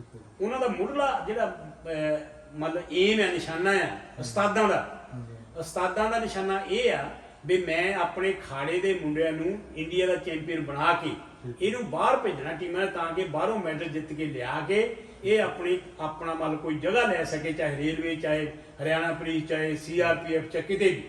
ਉਹਨਾਂ ਦਾ ਨੌਕਰੀ ਦਾ ਮਕਸਦ ਜਿਹੜਾ ਆ ਥਰੂ ਰੈਸਲਿੰਗ ਦੇ ਰਾਹੀਂ, ਰੈਸਲਿੰਗ ਦੇ ਚੰਗੀ ਪਰਫਾਰਮੈਂਸ ਲੈ ਕੇ, ਚੰਗੀ ਪਰਫਾਰਮੈਂਸ ਦੇ ਕੇ ਨੇਸ਼ਨ ਨੂੰ ਫਿਰ ਉਹਦਾ ਮਨ ਜਿੱਦਾਂ ਕਿ ਉਹਨੂੰ ਸੈੱਟ ਕਰਨ ਦੀ ਇਹਨਾਂ ਦੀ ਸੋਚ ਹੈ ਹਰਿਆਣੇ ਵਾਲਿਆਂ ਦੀ। ਸਾਡੀ ਸੋਚ ਹੈ ਨਹੀਂ। ਇਹਦੀ ਵਜ੍ਹਾ ਕੀ ਹੈ ਜਿਹੜਾ ਇਹ ਵਰਕ ਹੈ? ਦੇਖੋ ਖਾੜਿਆਂ ਚੋਂ ਪਦਾਰਥ ਭਲਵਾਨ ਦੇ ਵੀ ਮੈਂ ਖਾੜੇ ਗਿਆ, ਉੱਥੋਂ ਮੁੰਡਾ ਸਾਬਾ ਨੈਸ਼ਨਲ ਚੈਂਪੀਅਨ ਵੀ ਬਣਿਆ, ਉਹਨੇ ਆਪਣਾ ਕੋਈ ਉਹਨਾਂ ਦੇ ਕੋਚ ਨਹੀਂ ਇੰਟਰਨੈਸ਼ਨਲ। ਇਹਦੀ ਵਜ੍ਹਾ ਕੀ ਜਿਹੜੇ ਤੁਹਾਨੂੰ ਦੇਸੀ ਖਾੜਿਆਂ ਦੇ ਇਹ ਸਮਾਂ ਪਹਿਲਵਾਨ ਤਿਆਰ ਕਰਕੇ ਦਿੰਦੇ ਆ, ਤੁਸੀਂ ਇਹਦੇ ਲਈ ਵਰਕ ਨਹੀਂ ਕਰਦੇ? ਜਿਹੜੀ ਪੰਜਾਬ ਦੀ ਫੈਡਰੇਸ਼ਨ ਹੈ, ਦੇਖੋ ਪੰਜਾਬ ਦੀ ਜਿਹੜੀ ਰੈਸਲਿੰਗ ਐਸੋਸੀਏਸ਼ਨ ਹੈ, ਇੱਕ ਤਾਂ ਗਵਰਨਮੈਂਟ ਵੱਲੋਂ ਕੋਈ ਮਦਦ ਨਹੀਂ ਕਰਦੀ, ਗਵਰਨਮੈਂਟ ਵੱਲੋਂ ਕੋਈ ਮਦਦ ਨਹੀਂ।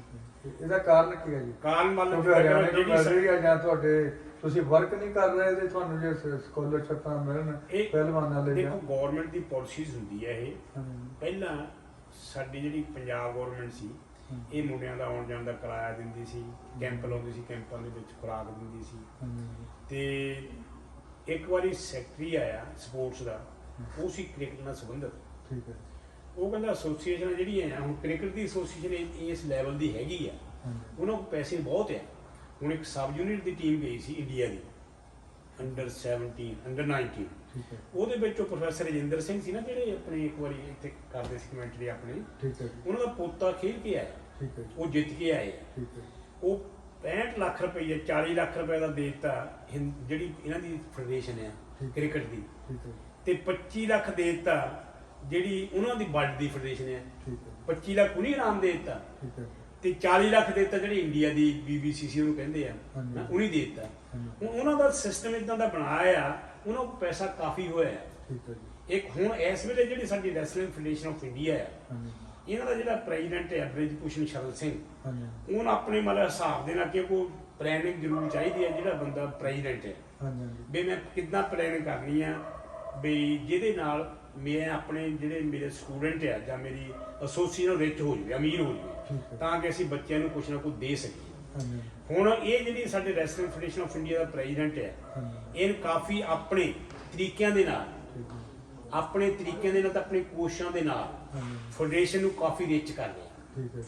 ਇੱਥੋਂ ਤੱਕ ਰਿਚ ਕਰ ਲਿਆ, ਉਹ ਕੱਲੀ ਐਸੋਸੀਏਸ਼ਨ ਨੂੰ ਇਸ ਸਾਲ ਤੋਂ 5-5 ਲੱਖ ਰੁਪਈਆ ਉਹ ਐਸੋਸੀਏਸ਼ਨ ਨੂੰ ਦੇਣ ਲੱਗ ਪਿਆ। ਆਪਣਾ ਮਿਲੇ ਪੰਜਾਬ ਐਤਕੀ ਮਿਲੇ ਹੋਣੇ ਐਤਕੀ। ਤੁਹਾਡੀ ਵਜ੍ਹਾ ਕੱਟਣ ਦੀ ਕਿਹੜੀ ਸੀ? ਮੇਰੀ ਵਜ੍ਹਾ ਕੱਟਣੀ ਦਾ ਜ਼ਿਆਦਾ ਇਹੀ ਸੀ ਕਿ ਉਹ ਜਗਜੀਤ ਜਿਹੜਾ ਆ, ਇਹ ਚ ਹਉਮੈ ਆਈ ਸੀ ਵੀ ਮੈਂ ਮਤਲਬ ਸੈਕਟਰੀ ਬਣਨਾ,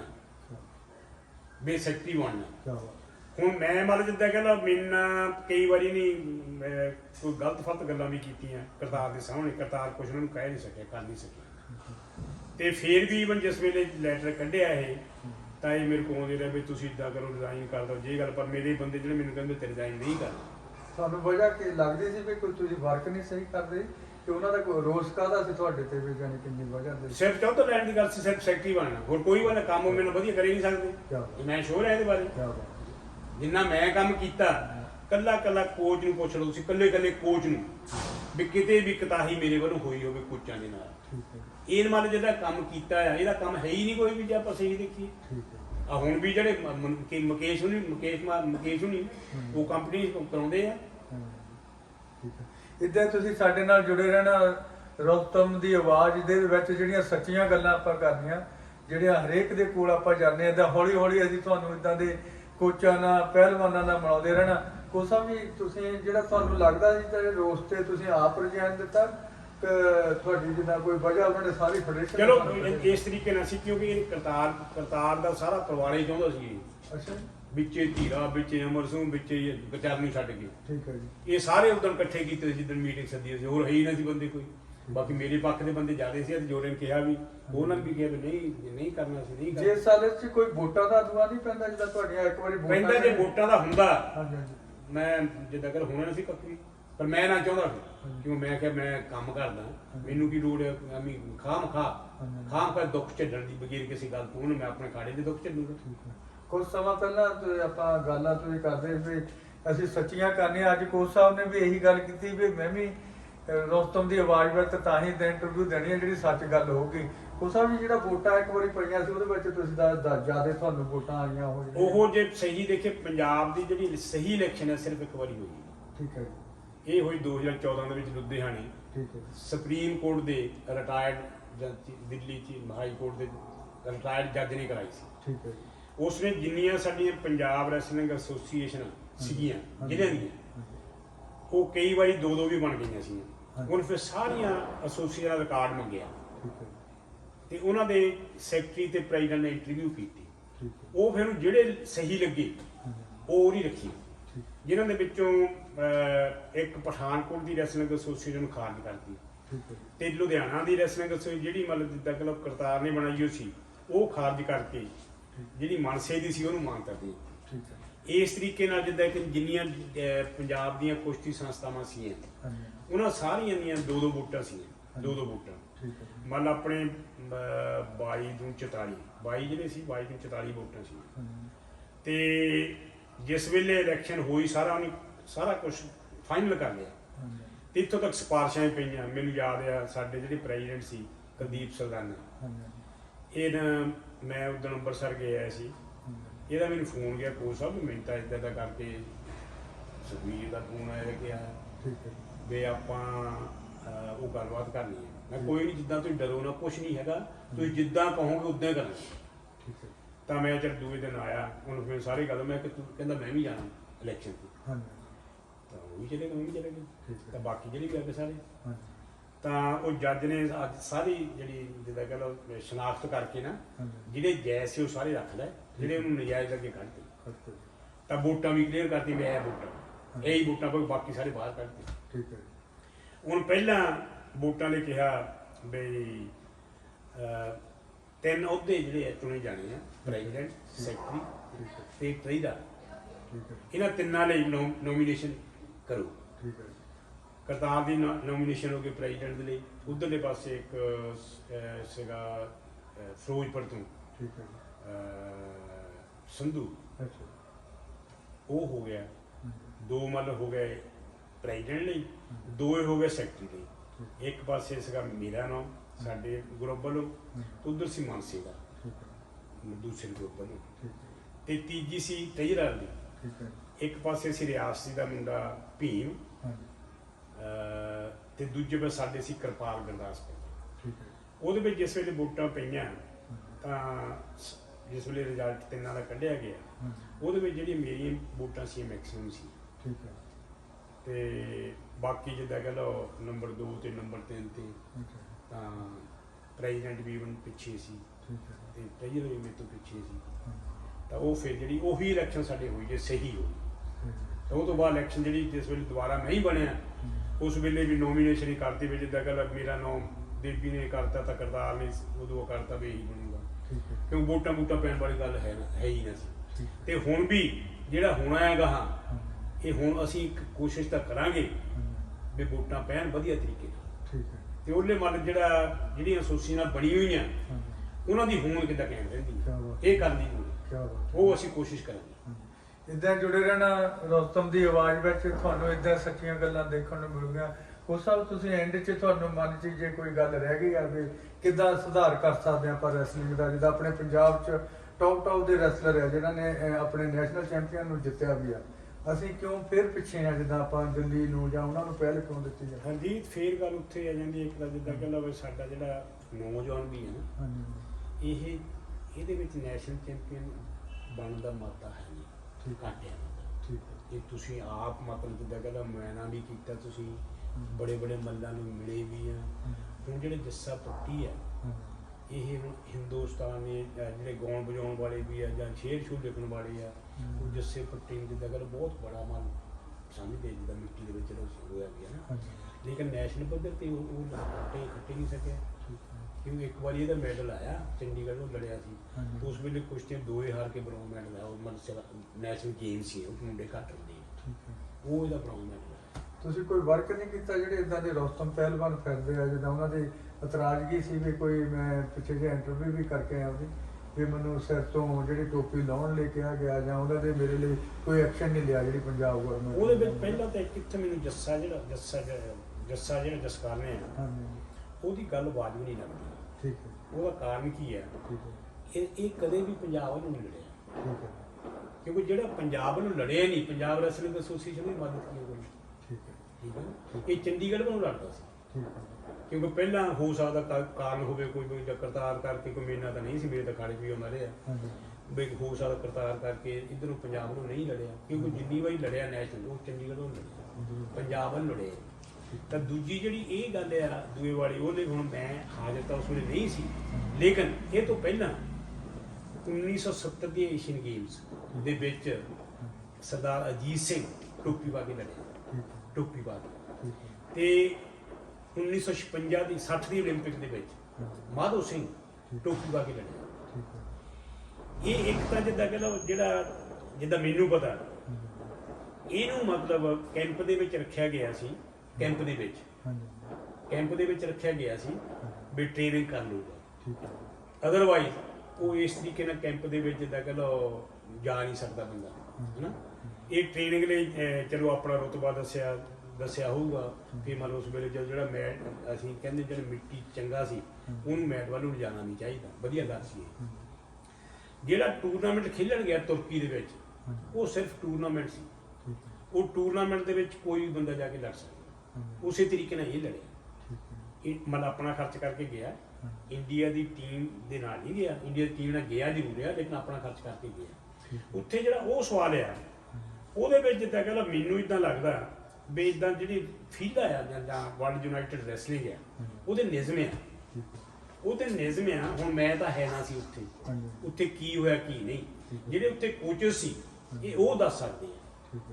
ਜਿਹੜੀ ਪੰਜਾਬ ਕੁਸ਼ਤੀ ਸੰਸਥਾ ਦੇ ਮਦਦ ਕਰਨ ਵਾਲੀ ਗੱਲ ਆ, ਕਿਉਂਕਿ ਪੰਜਾਬ ਕੁਸ਼ਤੀ ਸੰਸਥਾ ਦੇ ਨਾਲ ਜੁੜਿਆ ਨਹੀਂ ਜਸਕਰਨ ਸਿੰਘ, ਇਹ ਪੰਜਾਬ ਵੱਲੋਂ ਕਦੇ ਲੜਿਆ ਨਹੀਂ ਇਹ, ਤੇ ਪੰਜਾਬ ਚੈਂਪੀਅਨਸ਼ਿਪ ਨਹੀਂ ਕਦੇ ਲੜਿਆ।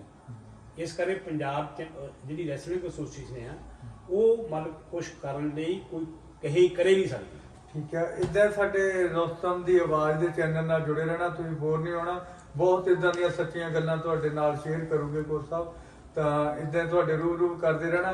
ਕੋਚ ਸਾਹਿਬ ਜੀ, ਜਿੱਦਾਂ ਤੁਹਾਡੇ ਆਮ ਜਿਹੜੇ ਹੋਰ ਸ਼ੌਂਕ ਜਿੱਦਾਂ ਰੈਸਲਿੰਗ ਤੋਂ ਜਾਂ ਬਗੈਰ ਜਿਹੜੇ ਕੀ ਆ, ਉਸ ਤੋਂ ਬਾਅਦ ਤੁਸੀਂ ਕੋਈ ਮੂਵੀਆਂ ਦਾ ਜਾਂ ਗਾਉਣ ਦਾ ਇੱਦਾਂ ਦਾ ਕੋਈ ਵਿਚਾਰ ਹੈਗਾ ਜੀ ਕਿੱਦਾਂ ਕੋਈ? ਦੇਖੋ ਅਰਜੀਤ, ਤੂੰ ਸਾਡੇ ਨਾਲ ਗੱਲਾਂ 'ਚ ਕਾਫੀ ਸਿਆਣਾ ਹੈ, ਅਸੀਂ ਇੰਨੇ ਇੰਟੈਲੀਜੈਂਟ ਨਹੀਂ ਹੈਗੇ, ਜ਼ਿਆਦਾ ਅਸੀਂ ਜਿੱਦਾਂ ਜਿਹੜਾ ਆਪਣਾ ਖਾੜਾ ਹੈ ਨਾ ਜਾਂ ਆਪਣੇ ਮਿੱਤਰ ਦੋਸਤ ਆ ਸਾਡੇ ਲੈਵਲ ਦੇ, ਉਹਨਾਂ ਨਾਲ ਮਿਲ ਕਰਕੇ ਅਸੀਂ ਖੁਸ਼ ਰਹਿੰਦੇ ਜਾਂਦੇ। ਬਸ ਜ਼ਿਆਦਾ ਸ਼ੌਕ ਇਹੀ ਆ। ਇੱਕ ਆਹ ਕੁਦਰਤੀ ਜਿੱਦਾਂ ਕਹਿੰਦਾ ਆਹ ਜਿਹੜੀ ਜਗ੍ਹਾ ਬਣ ਗਈ ਆ, ਇਹ ਸਾਡੇ ਲਈ ਹੀ ਮੱਕਾ ਆ, ਇੱਥੇ ਅਸੀਂ ਖੁਸ਼ ਰਹਿੰਦੇ ਆ।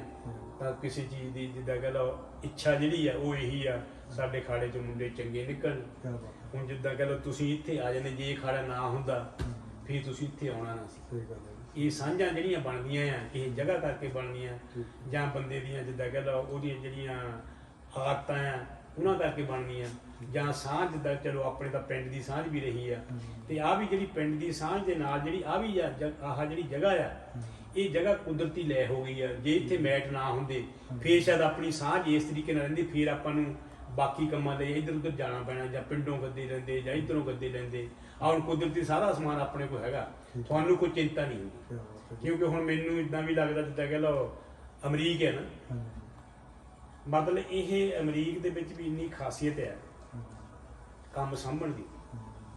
ਜਿਹੜਾ ਇੱਥੇ ਦਾ ਕੰਮ ਹੁੰਦਾ ਇਹ ਸਾਰਾ ਕੁਝ ਖਰੀਦਣ ਤੋਂ ਲੱਗਦਾ, ਮੈਂ ਰਵਿੰਦਰ ਨੂੰ ਕਹਿੰਦਾ ਰਵਿੰਦਰ ਇਹ ਚੀਜ਼ਾਂ ਨੋਟ ਕਰ, ਕਿਹੜੀ ਆਪਣੇ ਕੋਲ ਹੈ, ਕਿਹੜੀ ਆਪਾਂ ਲੈਣੀ ਹੈ, ਕਿਹੜੀ ਬਣਾਉਣੀ ਹੈ, ਇਹ ਆਪੇ ਕਰ ਲੈਂਦੇ ਆ।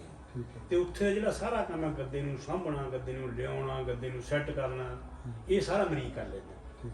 ਹੁਣ ਜਿਹੜੀ ਜ਼ਿੰਮੇਵਾਰੀਆਂ ਇਹ ਆ, ਜ਼ਿੰਮੇਵਾਰੀਆਂ ਮੈਂ ਵੀ ਜ਼ਿਆਦਾ ਨਹੀਂ ਖਾਇਆ ਕਿ ਮੈਂ ਥੋੜਾ ਨਰਮ ਰਿਹਾ ਸਿਰਫ ਇਸੇ ਕਰਕੇ ਵੀ ਇਹ ਜਿਹੜੇ ਬੰਦੇ ਗਾਹਾਂ ਕੱਲ ਨੂੰ ਵੀ ਜਿਹੜਾ ਕੰਮ ਕਰਨਾ ਫਿਰ ਮੇਰੀ ਜ਼ਿਆਦਾ ਜ਼ਰੂਰਤ ਨਹੀਂ ਇਹਨਾਂ ਨੂੰ ਕੋਈ, ਮੈਂ ਗਾਈਡ ਕਰ ਦਵਾਂ ਇੰਨਾ ਬਹੁਤ ਹੈ ਮੇਰੇ ਲਈ, ਬਾਕੀ ਇਹ ਕਰਨ ਜੋਗੇ ਹੋ ਜਾਣ।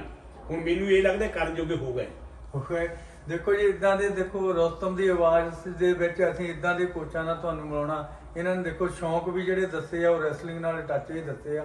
ਕੋਚ ਸਾਹਿਬ ਜੀ ਐਂਡ 'ਚ ਤੁਸੀਂ ਕੀ ਸਾਡੇ ਜਿਹੜੇ ਪ੍ਰੇਮੀ ਆ ਉਹਨਾਂ ਨੂੰ ਰੈਸਲਿੰਗ ਲਈ ਕੀ ਕਹਿਣਾ ਚਾਹੁੰਦੇ, ਕਿੰਨੇ ਸਾਲ ਦੇ ਵਿੱਚ ਰੈਸਲਰ ਲੱਗਣਾ ਚਾਹੀਦਾ, ਕਿ ਸੰਦੇਸ਼ ਜਿਹੜਾ ਉਹਨਾਂ ਤੁਹਾਡਾ ਕੀ ਹੈ ਐਂਡ 'ਚ? ਉਹ ਦੇਖੋ ਅਸਲ ਦੇ ਵਿੱਚ ਕੁਸ਼ਤੀ ਜਿਹੜੀ ਆ ਇਹ ਬਹੁਤ ਮਿਆਰੀ ਖੇਡ ਆ, ਤੇ ਕਹਿੰਦੇ ਆ ਲੋਕ ਕਿ ਕੁਸ਼ਤੀ ਕਰਨ ਵਾਲਾ ਜਿਹੜਾ ਕੁਸ਼ਤੀਗੀਰ ਹੈ ਉਹ ਤਕਰੀਬਨ ਫੱਕਰ ਹੁੰਦਾ। ਹੁਣ ਤਾਂ ਇੱਕ ਗੱਲ ਇਹ ਵੀ ਆ ਗਈ ਵੀ ਇਹ ਇਕੱਲੇ ਫੱਕਰ ਨਹੀਂ ਹੁੰਦੇ, ਬੜੇ ਇੰਟੈਲੀਜੈਂਟ ਹੁੰਦੇ ਆ, ਕਿਉਂਕਿ ਕੁਸ਼ਤੀ ਇੰਟੈਲੀਜੈਂਸ ਤੋਂ ਬਗੈਰ ਕੀਤੀ ਨਹੀਂ ਜਾ ਸਕਦੀ। ਇੱਕ ਇਬਰਾਹਿਮ ਲਿੰਕਨ ਹੋਇਆ, ਇਬਰਾਹਿਮ ਲਿੰਕਨ ਅਮਰੀਕਾ ਦਾ ਪ੍ਰੈਜ਼ੀਡੈਂਟ, ਉਹ ਮਨ ਭੇਡਾਂ ਚਾਰਦਾ ਹੁੰਦਾ ਸੀ, ਭੇਡਾਂ ਚਾਰ ਤੇ ਨਾ ਪ੍ਰਵਾਨੀ ਵੀ ਕਰਦਾ ਸੀ। ਉਹ ਅਮਰੀਕਾ ਦਾ ਨੈਸ਼ਨਲ ਚੈਂਪੀਅਨ ਹੋਇਆ ਤੇ ਬਾਅਦ ਵਿੱਚ ਪ੍ਰੈਜ਼ੀਡੈਂਟ। ਤੇ ਇਹ ਤੋਂ ਬਾਅਦ ਜਿਹੜਾ ਸਾਡੇ ਰੈਸਲਿੰਗ ਦੇ ਵਿੱਚ ਅਲੈਗਜ਼ੈਂਡਰ ਮੈਡਵਰਡ ਹੋਇਆ, ਉਹ ਕਹਿੰਦਾ ਕੁਸ਼ਤੀ ਦੇ ਵਿੱਚ 3 ਕੁਆਲਿਟੀ ਚਾਹੀਦੀਆਂ।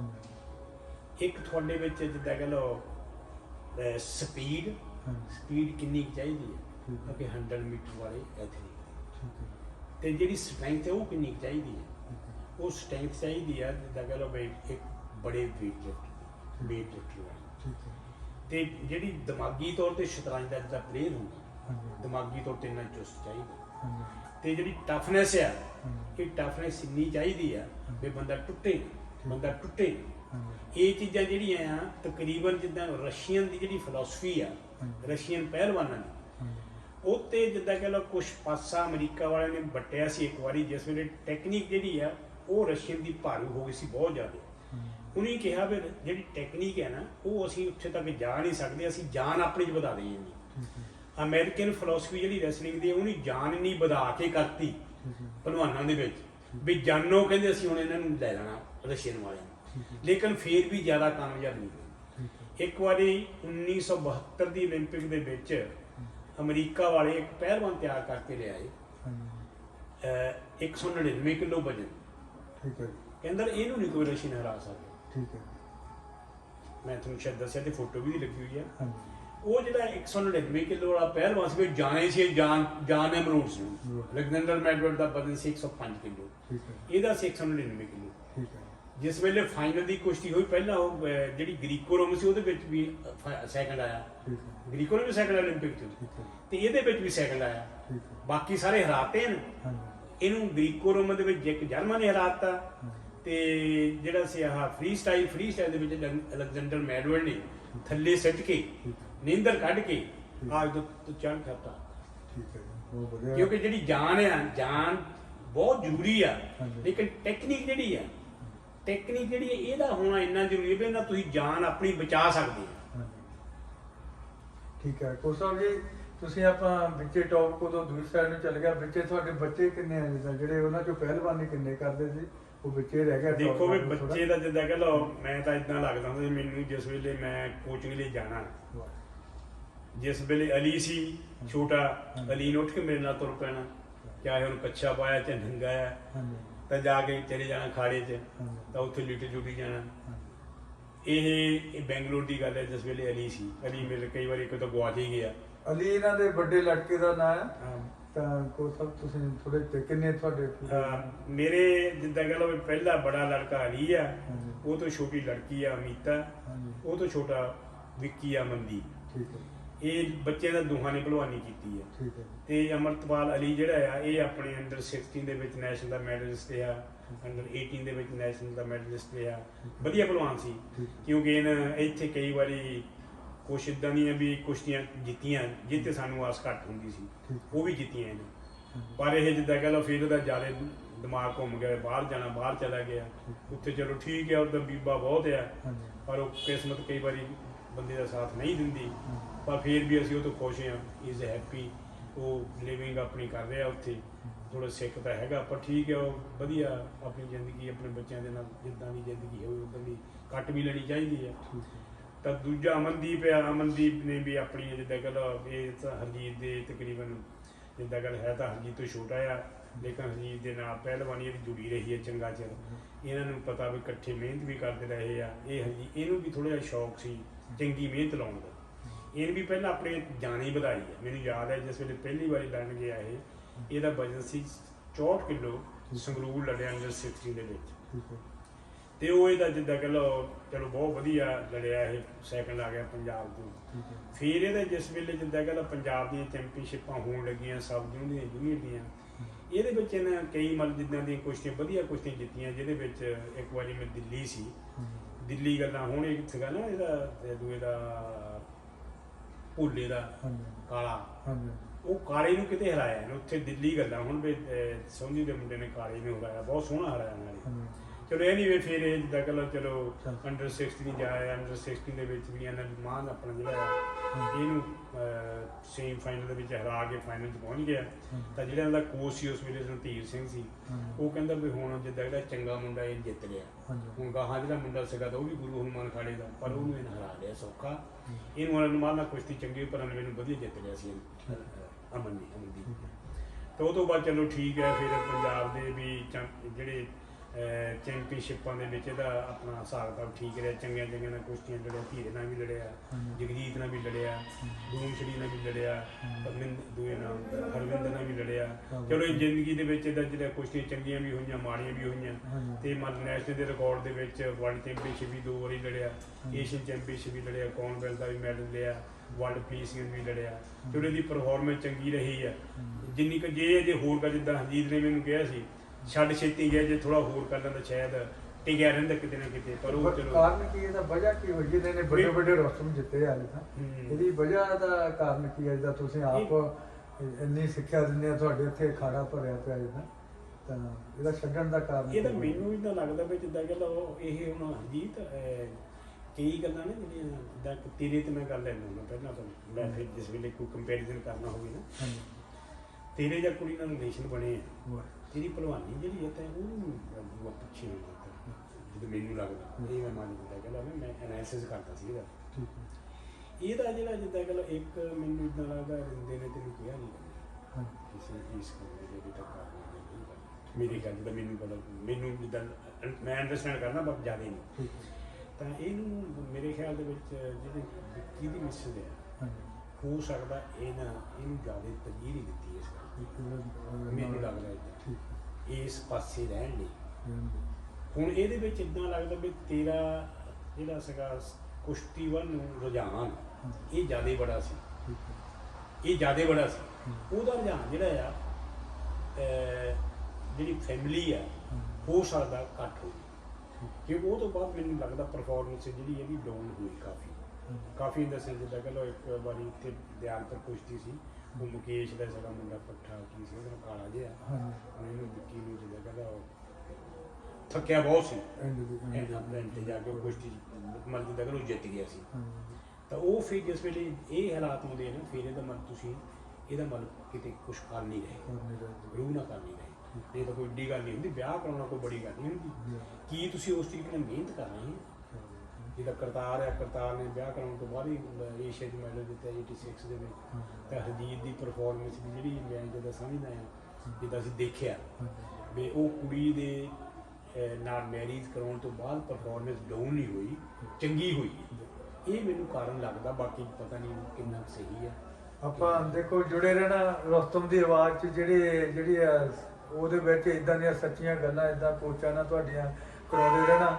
ਤੁਸੀਂ ਐਂਡ 'ਚ ਕੋਚ ਸਾਹਿਬ ਜਿਹੜਾ ਸੇਧ ਕੀ ਜਿਹੜੇ ਬੱਚਿਆਂ ਨੂੰ ਦਿਓਗੇ ਅੱਜ ਕੱਲ੍ਹ ਦੇ, ਜਾਂ ਉਹਨਾਂ ਨੂੰ ਕੀ ਦੇਖੋ ਇੱਕ ਤਾਂ ਗੱਲ ਇੱਦਾਂ ਹੈ, ਬੱਚੇ ਜਿਹੜੇ ਅਸੀਂ ਸਿਲੈਕਟ ਕਰਦੇ ਹਾਂ, ਜਿਹੜਾ ਕੋਚ ਹੈ ਉਹਦੀ ਨਿਗਾਹ ਜ਼ਰੂਰ ਥੋੜ੍ਹੀ ਤਿੱਖੀ ਚਾਹੀਦੀ ਹੈ। ਇੱਕ ਬੱਚੇ ਜਿਸ ਵੇਲੇ ਆਉਂਦੇ ਆ ਉਹਨਾਂ ਦਾ ਜਿਹੜਾ ਮੈਂ ਸਿਸਟਮ ਦੇਖਿਆ, ਬੱਚਿਆਂ ਨੂੰ ਘੱਟੋ ਘੱਟ ਛੋਟੇ ਬੱਚਿਆਂ ਨੂੰ ਸਾਡੇ ਸਿਸਟਮ ਹੁਣ ਇਹ ਮਰੀਜ਼ ਦੇ ਦਿਮਾਗ ਦੀ ਵੀ ਕਾਢ ਹੈਗੀ ਆ, ਕੁਛ ਮੇਰੇ ਦਿਮਾਗ ਦੀ ਵੀ ਕਾਢ ਹੈਗੀ ਆ। ਜਿਹੜਾ ਬੱਚਿਆਂ ਨੂੰ ਜੇ ਟ੍ਰੇਨ ਕਰਨਾ ਨਾ, ਹੁਣ ਸਾਡੇ ਜਿਹੜੇ ਛੋਟੇ ਬੱਚੇ ਆ ਇਹ ਸਾਰੇ ਬ੍ਰਿਜ ਜਿਹੜਾ ਆ ਸਟੈਂਡ ਵੀ ਬਣਾ ਲੈਂਦੇ ਆ, ਉਲਟਾ ਵੀ ਕਰ ਲੈਂਦੇ, ਸਿੱਧਾ ਵੀ ਕਰ ਲੈਂਦੇ ਆ। ਇਹ ਜਿਹੜੀ ਬੱਚੇ ਦੀ ਡਿਵੈਲਪਮੈਂਟ ਹੈ ਇਸ ਤਰੀਕੇ ਨਾਲ ਹੋਵੇ, ਕੁਛ ਨੂੰ ਜਾਣ ਵੱਧਦੀ, ਫਿਰ ਇਹ ਟਾਈਮ ਚੰਗਾ ਕੱਢ ਜਾਂਦੇ, ਪਰਫਾਰਮ ਨਹੀਂ ਦੇ ਜਾਂਦੇ।